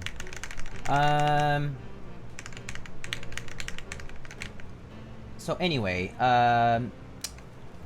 let's vote. Let's vote. Vote. How do I... What do you mean vote? What's index? 2? Wait, vote. How do I poll? Oh, there you go. Poll which key set, and then I have, let's see, what do I have here? Panderbyte, Oblivion, shit, what is this?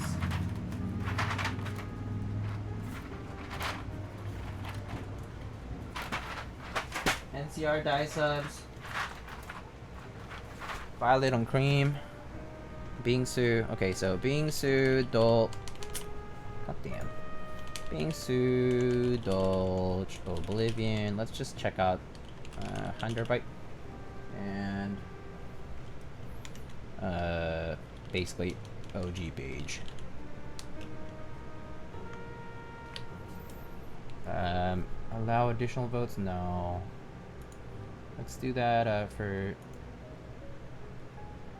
3 minutes. Alright, vote! Vote, vote, vote, vote, vote.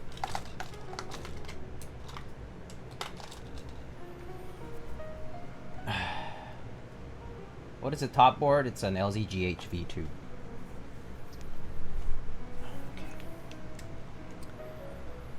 Bingsu seems like he's gonna win. Guess I might as well take off the caps then.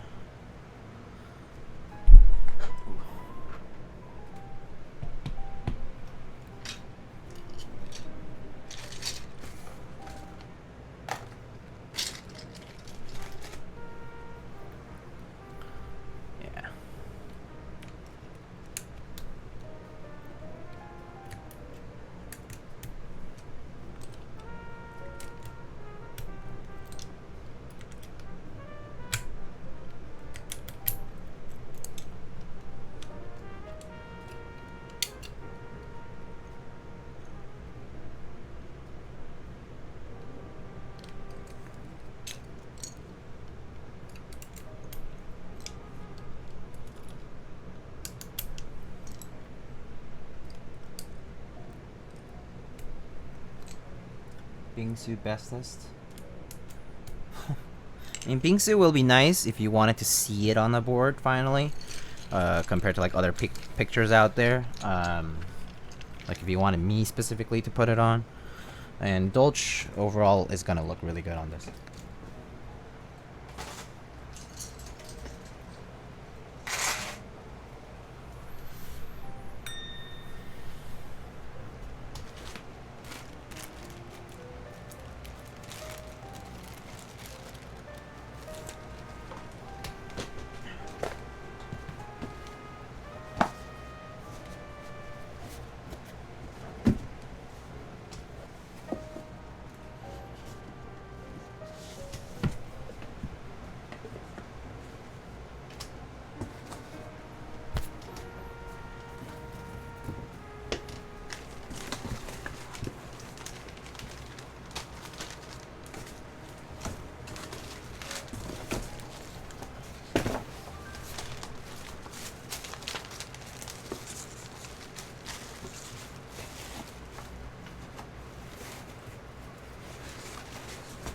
Alright, is the poll over yet? What color? What? Oh, never mind. Flip the coin for Bingsu and Dolce. Consider Dolce. Dolce group buy is over now. We're just tallying up all the orders now. From all the proxies, and yep. And we'll be done with Dolce until it ships.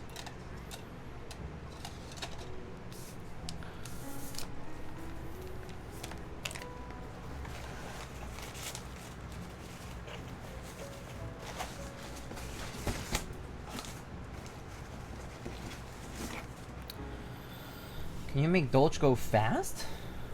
I wish I could. Okay, looks like Bingsu won. Right. Let's get Hangul Bingsu. Okay, Hangul Bingsu. Let's do Hangul today. Hangul Bingsu.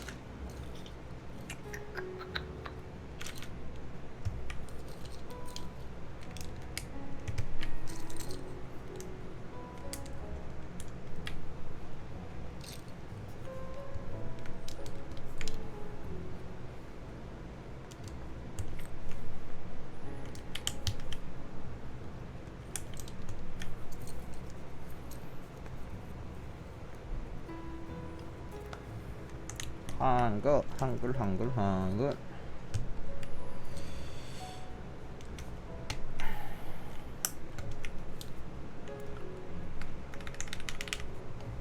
Hangul, yes. To the current GMK lead times, and that's assuming nothing goes wrong. Yeah, that's true. It's not a good look for GMK right now. Oh well. More so, we just have so many sets. That's really what it is. They did say they were going to increase their production, but I mean, it's tough when you have sets that are selling 1,000, 2,000 key sets every run now. Like, it's becoming a norm, so it's pretty tough.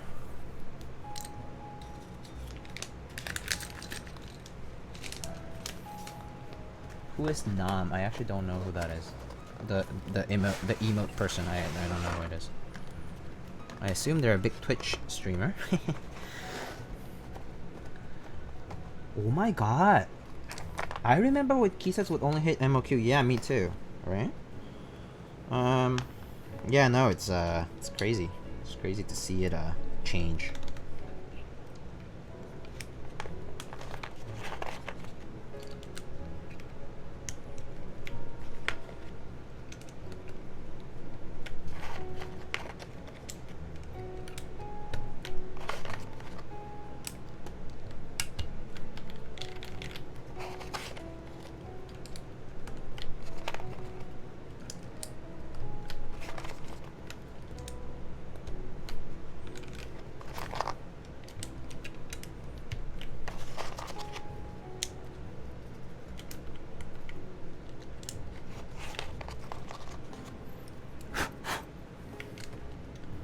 How is GMK's resin supplier during this pandemic?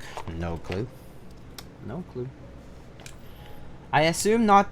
I mean, I assume it could be a hit or miss. Doesn't Leopold make a double shot TBT colorway for Dolce? They probably do. I mean, Dolce is a classic, so like it's extremely popular. Like it's typical like grayscale. So I would not be surprised.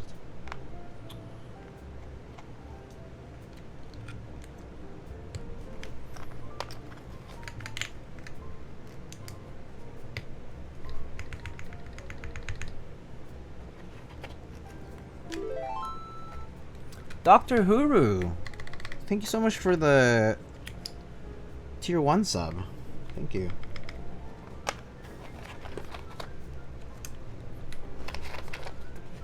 How are you doing? I hope you're doing well.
Backspace? Does it look crooked? It does, huh? That's weird.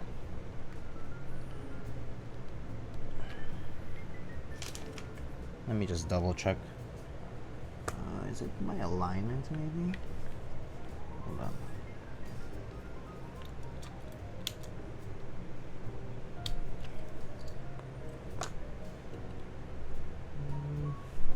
Switch is fine. It might just be a stab insert. Let's see.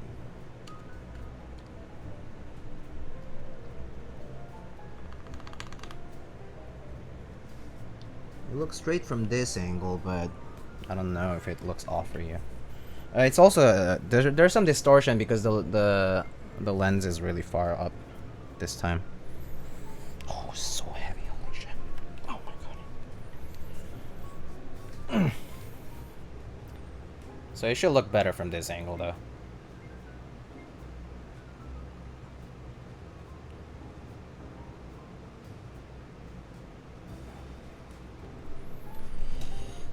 Oh. Wow, such a heavy board.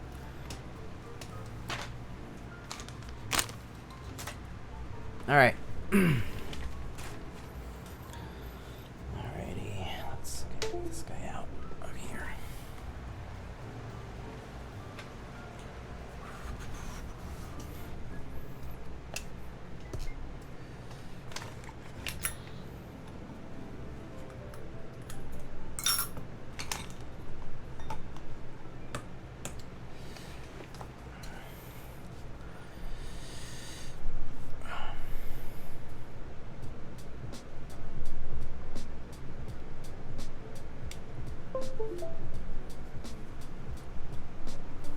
Sorry about the shaking.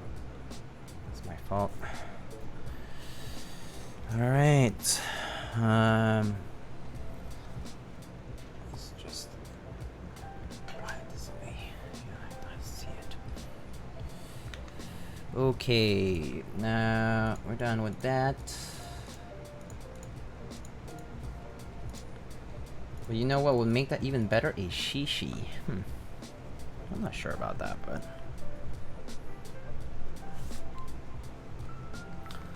let's see if everything looks good here. Okay, good. How heavy is this? That's a good question. So my LZGH is actually quite heavy, but I'm sure that this is even about as heavy. So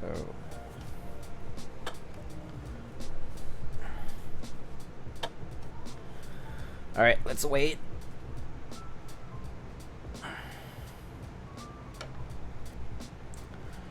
Four kilograms. 4,034 grams, or 8 pounds and 14.3 ounces built. Yep, 8 pounds. It's almost 9 pounds. It's almost 9 pounds. Okay, and my LZGH V2 weighs quite a bit too. My LZGH V2 weighs... Okay, it weighs a little less at 7 pounds and 9 ounces. In SI units is 3.428 kilograms. Yeah, pretty heavy.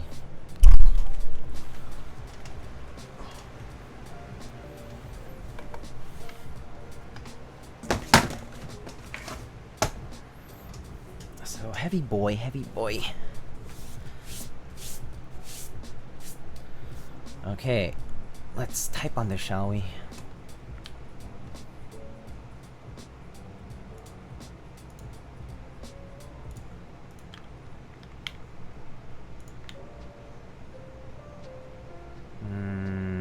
Where's my typing tester?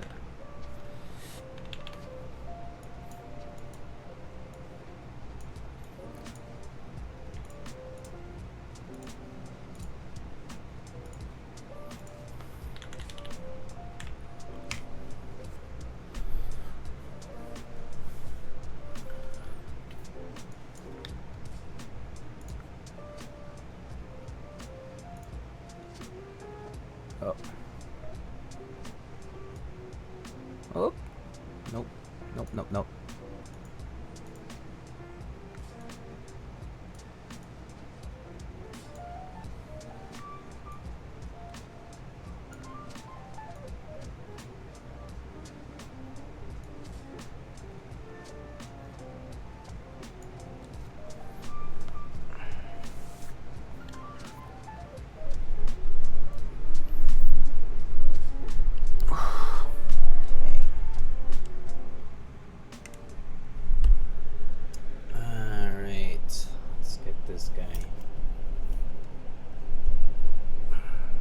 Close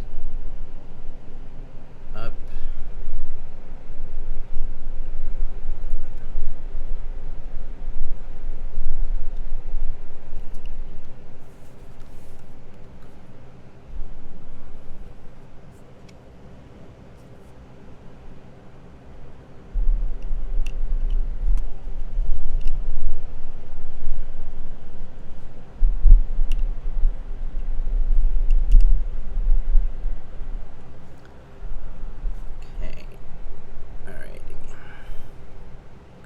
That's as close as it gets.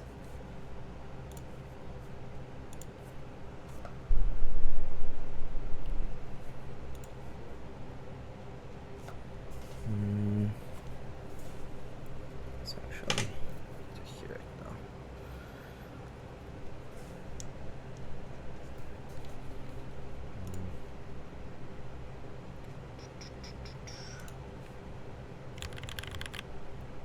All right. Time to show off all your practice from typing improvement. I actually haven't practiced too much lately, so we'll see about that. Alright, so are y'all ready? Okay.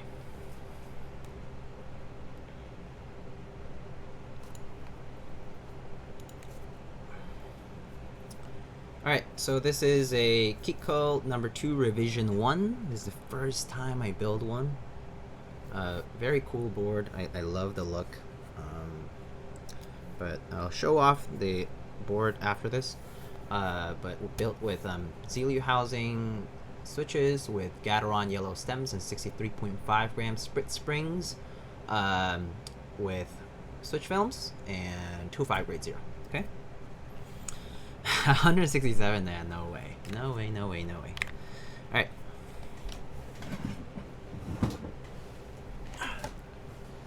Some water. All right. Here we go. 63.5 slows. I'm not sure. I think they're just the regular ones. All right.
$120, not too bad, not too good. It's all right, pretty decent, pretty average for me. 120 is like right around where I am. Here are the mods.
Okay.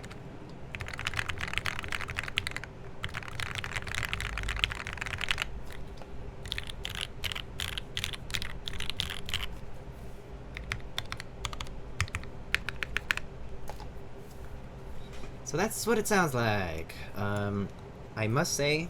Oh, I forgot to turn off this fan. I'm an idiot. Sorry about that. Let's do a typing test again, because I had a fan on next to me and I didn't even realize it.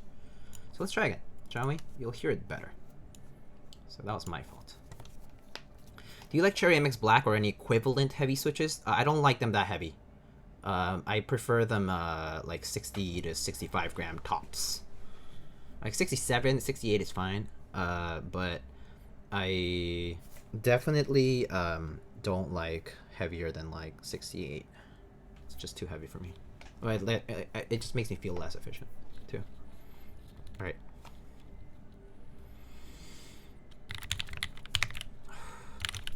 All right.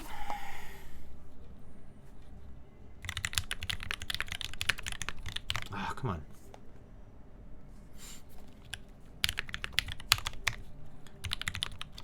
Ah.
Ooh, 119. About the same, so not bad.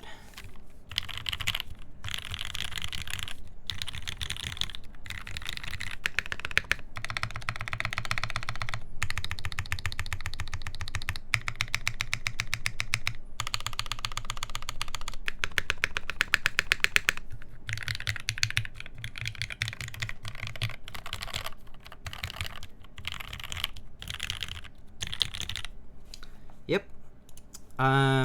So it does sound really nice. It does have a bit of a creamy tone to it for sure. So I guess one thing is like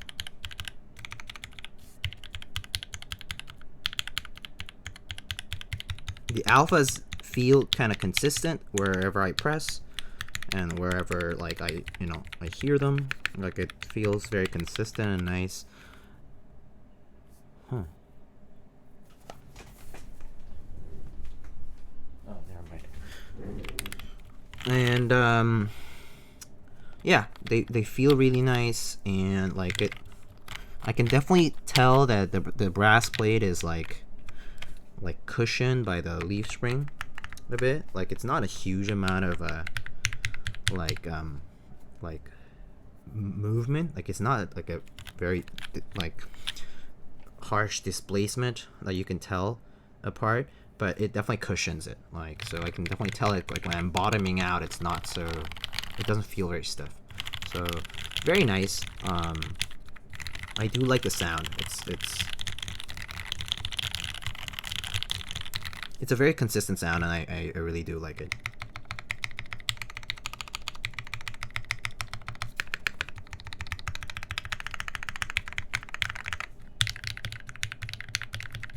Yeah, I do like this this sound in general. Yo, Chubies, what's up, man? I seen you play games and get boards with knobs on them. How are you doing? Not used to hearing consistency like this on boards. Usually the rows sound so different. Yes, yeah. So the rows do sound different on other boards, and I think this number 2 does sound kind of more, a little bit more consistent, at least across the row is what I mean. I do like it. I like, if I owned number 2, I would enjoy it quite a bit. I think I would enjoy it quite a lot. So let's just get rid of that. Wait, huh? Oh, I see. And let's just show off the board a little. Oh wait, I see. Okay. Very sexy set. It's Bingsu. Yeah, I do agree. I wish I got that Bingsu desk mat now. Yeah, the I love the frame. Like it's so classy. Okay, has a bunch of dust from this damn potato starch.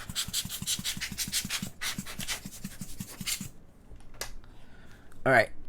Ooh, so heavy. All right, so. Come on now. Wait, get out of the way. Alright. Ooh. Alrighty. So that's what our board looks like here. GMK Bingsu on a dark gray and brass number 2. And the sides. The sides look like that. I do like, so I do really like the 3D taper here on, like this taper on the number 2 design is very lovely. I really do like it a lot, and it's just so clean, and like it's such a nice smooth transition. And like, you know, if you look at the machining, it doesn't look like there's weird machining marks from doing the transition. So that part is super nice. This is the back, nice, and maybe I'll tighten this a little more here. I'll probably just need to tighten this part a little more. And yeah, and that's the other side. the profile so the caps sink in nicely. I think this was not quite the case on the first number 2 on the original issue, and the original version rather, before the revision 1. And then this is the bottom.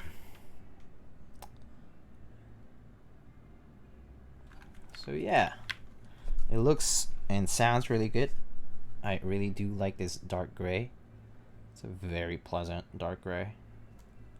And dark gray does look very nice with Bingsu actually. I wasn't sure how it was gonna look.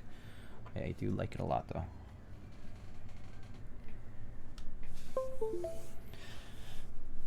Oh, so y'all have any questions, concerns, comments, suggestions, complaints? It's been a long ass stream today, but it's been fun.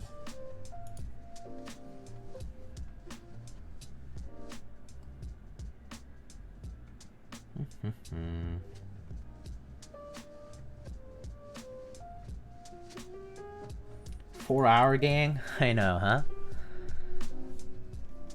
It's like the Korean tables you used to eat on. Yeah. Like the corners that they have. Yeah, that definitely. Do you see, Trubies? I got this cool new key puller by Tempest. They're gonna start selling these on Keyboard Treehouse, but I got one of these first batch ones, and it's so nice. I mean, it's just like a regular key puller, but I love these scales. Yeah. Not cheap, admittedly, but I mean, I use a key puller all the time, so kind of worth it, I think. I mean, I just like it. Any difference between milky yellow and clear top gat yellows? The milky ones sound a little bit more like creamy, kind of like more muted. So if you want a clackier sound, I would go for the clear top. If you want like a more... Oh, now I can't do risky things like spinning it on my finger. Like, so like on a light one, like these are like, this is like 8 grams and this is like 40 grams. This is like 5 times heavier. What major developments you've discovered as you've gotten faster at speed typing? The accuracy is the most important thing. Like, there's nothing more important than accuracy. Like, if I'm accurate all the time, I can speed up. Like, there's acceleration, right, involved in typing. And when you get into the groove of typing, like, you need to like hit like this 100% as much as you can. Yeah. I'm not very good at doing control backspace, like to delete a whole word. I just don't have the habit of it. So building that habit would be nice, but yeah, having the flow of hitting every key accurately is the best feeling. And not to mention just overall like finger placement. Like, I do realize my right hand does quite a lot more work because I'm also using my right hand as a space bar. So my thumb is fixed as a pivot. My right hand, my thumb is fixed as a pivot, so this rotates quite a lot. And like, you know, like when typing like certain letters here, right? But the thumb has to stay down there as close as possible. Even if I elevate the thumb like this, right? I just feel like I'm trying to like make those finger movements a little bit more subtle and like short and precise. It's hard though. It's just a lot of practice. Yeah. I do feel like I would have to practice every single day, like 20-30 minutes a day to get really good at it. It's honestly, I don't really think you can do this without like practicing every day. Yeah. And you have to do it consciously too. Like, you have to think that you're gonna do it fast. Like, you're gonna do it fast and precisely. So yeah, that part's been probably the hardest thing for me. It's like, I do typing tests for fun, but I don't do them to be always fast and always precise. So when you don't have that intention, I don't think it counts as practice. Yeah. Did I miss a taste test? The taste test. I'll type again. I can type again on it. But after this, I'm gonna take a break, go eat something, and maybe I'll stream again later tonight. But probably not right away. There's something to be said about relaxing your mind and your fingers too. Oh, for sure. For sure, for sure, for sure. You have to get into that, like, hardcore concentration mode. That's tough to do, though. Another build today? Maybe. I kind of want to take advantage of the long weekend to get some builds out the door. I pretty much didn't do a single build this past week, and so I feel bad about it. Even though I've had a lot of personal things going on, I just feel bad about it. So kind of want to get more stuff out the door this week, especially right before I start school again. So I'm starting school this Tuesday, so I don't want to get busy and then have an excuse to do stuff. Instead, just take advantage of this free time that I have to. You know, this is sort of relaxing for me too, so I want to take advantage of it. Like the Joyo again? Yeah, maybe. Dual build day? Yeah, separate streams probably though. That way also the VOD can be separate as well. But yeah, I can't do this with this heavier one. It's just... Okay, like, I don't want to put this near the board.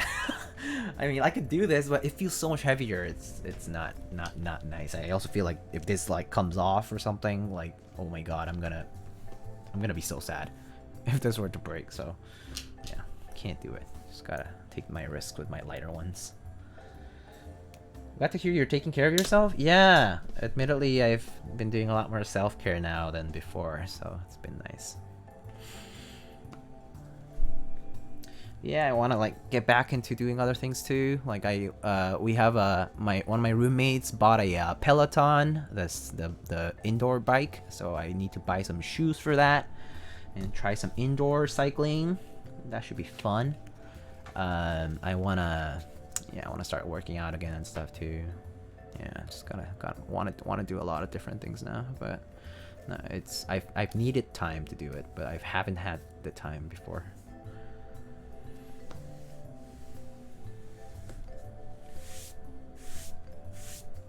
Shoes and clips and biking shirt and biking shorts and headband. I don't care about biking shirt and biking shorts, but headband probably because I sweat like a maniac. Shoes and clips, but for sure though, yeah, I probably need to get those. All right, well, maybe I'll do one more test and that'll be it, and then I'll just call it a day and see if anybody's streaming. We can raid them.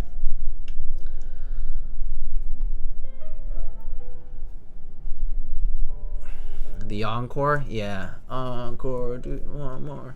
Anyway, let's see. Let's do this one more time. Get the typing test up.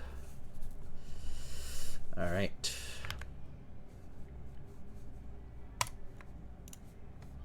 Gondo is streaming. Oh, that's cool. PCB man. I really like Gondo. He's so smart. He really is like, he's a true like double E. Like I think he's a PhD in double E. And yeah, he's awesome. He's really smart. Really smart. Hit a 140 you won't, dude. It's crazy. I haven't hit 140 though. What's my PR here? Should say here. My top spin. No, wait. That's I need to do it in 60-second. 60-second test. Where's my 60-second test? How do you filter it out? Wait, no. 60-second and on normal. 60. Wait. You have to disable the rest, right? I think my top for those is 129. That's my fastest. My fastest is 129 on 60-second tests.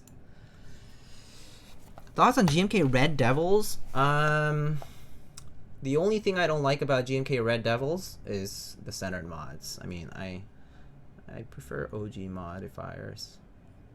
I was hoping that the poll would sway towards icon plus text modifiers, but it didn't. So that result was very disappointing to me. I'm not sure if I'll get it, honestly. I might get the novelties, but that's it. And the Rama cap or whatever. Yeah, but I'm not too happy about the modifier choice. Looks cool though. Looks really cool. I mean, I like the theme. I mean, I'm Korean, so. So your all-time 60-second personal best is 129? Yeah, for 60-second test. Yeah, it is. All right. Isn't it the same, the Striker? Yeah, it is basically Striker's theme, but the Korea team. All right, here we go.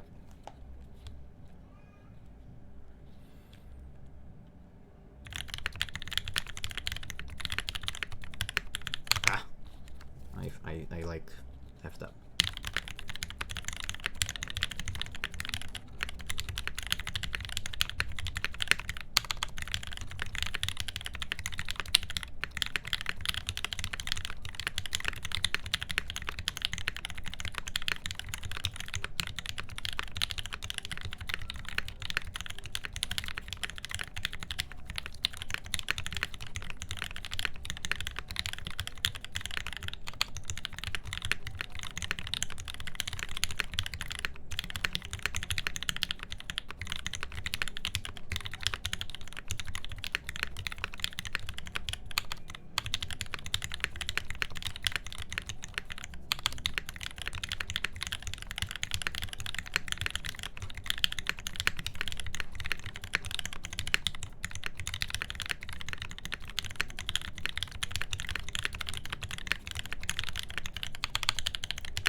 Up last minute.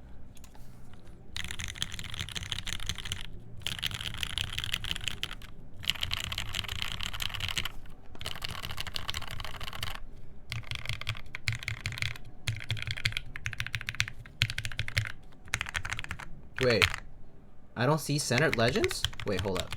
Did he change it again? Hold up. I thought Dixie mods basically were the known for it. Skincare red Volts.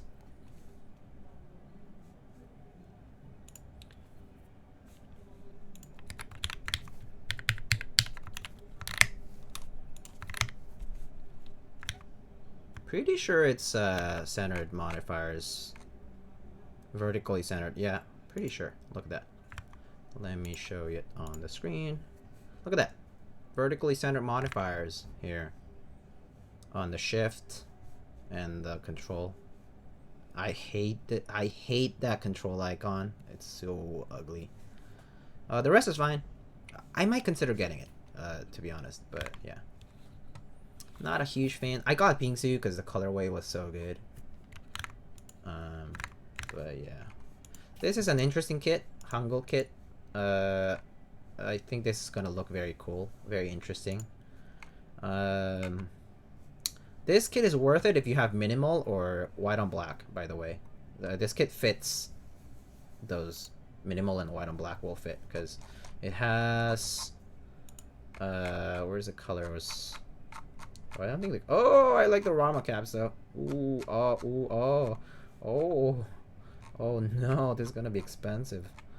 Oh no. Okay. Anyway. Those look good. Those look good, man. Those look so good. Yeah.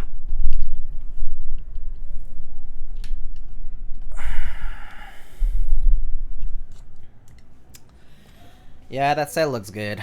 I need to save though. I want to get a new desk, guys. That's my first #1 upgrade I want to do to my room. Is get a new desk.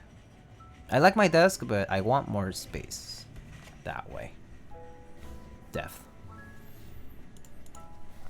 And standing desk would be nice, work from home wise. If only money grew on trees. I mean, yeah. If only.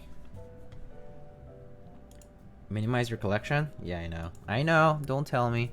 I know that. I know that I should do that. It's not like I can't. I know I can. I just have to make choices.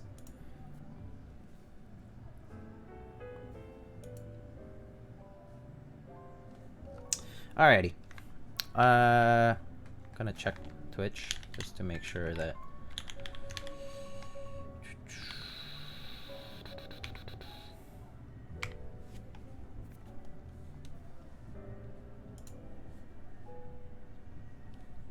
Let's see. Apiary is streaming. Top Clack.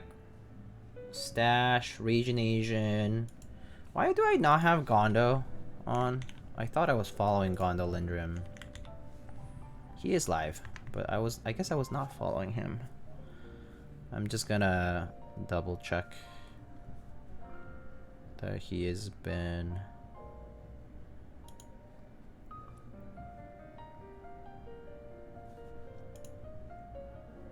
It's not coming up yet. He's already been streaming for 3 hours. I wonder how much longer he is going to the...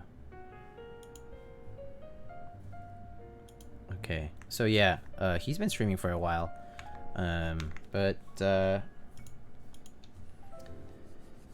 See you later if it happens. Okay.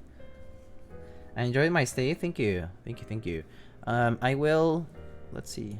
I do think I'm gonna raid, let's raid Gondo. I think, Mr. Gondo looks like he's planning on a long night tonight. And, yeah, I haven't raided him before, so I do think it will be fair to raid Mr. Gondo. So anyway, thank you everybody for, hopping on to watch, and, hope you enjoyed. And thank you, Garlic WTF, for stopping by. I know that it's a late night for you, right? Yeah, thank you. Oh no, it's actually daytime now? I don't even know. I can't calculate hour difference now. Anyway, thank you so much, guys. I might stream later tonight, so watch out for that. Maybe in like 4 hours, 5 hours maybe. It's gonna be a later night stream though, if it happens. I'll let you know. I mean, you'll see the ping drop rather. Okay. All right. See you guys, and let's go raid Mr. Gondolindrum.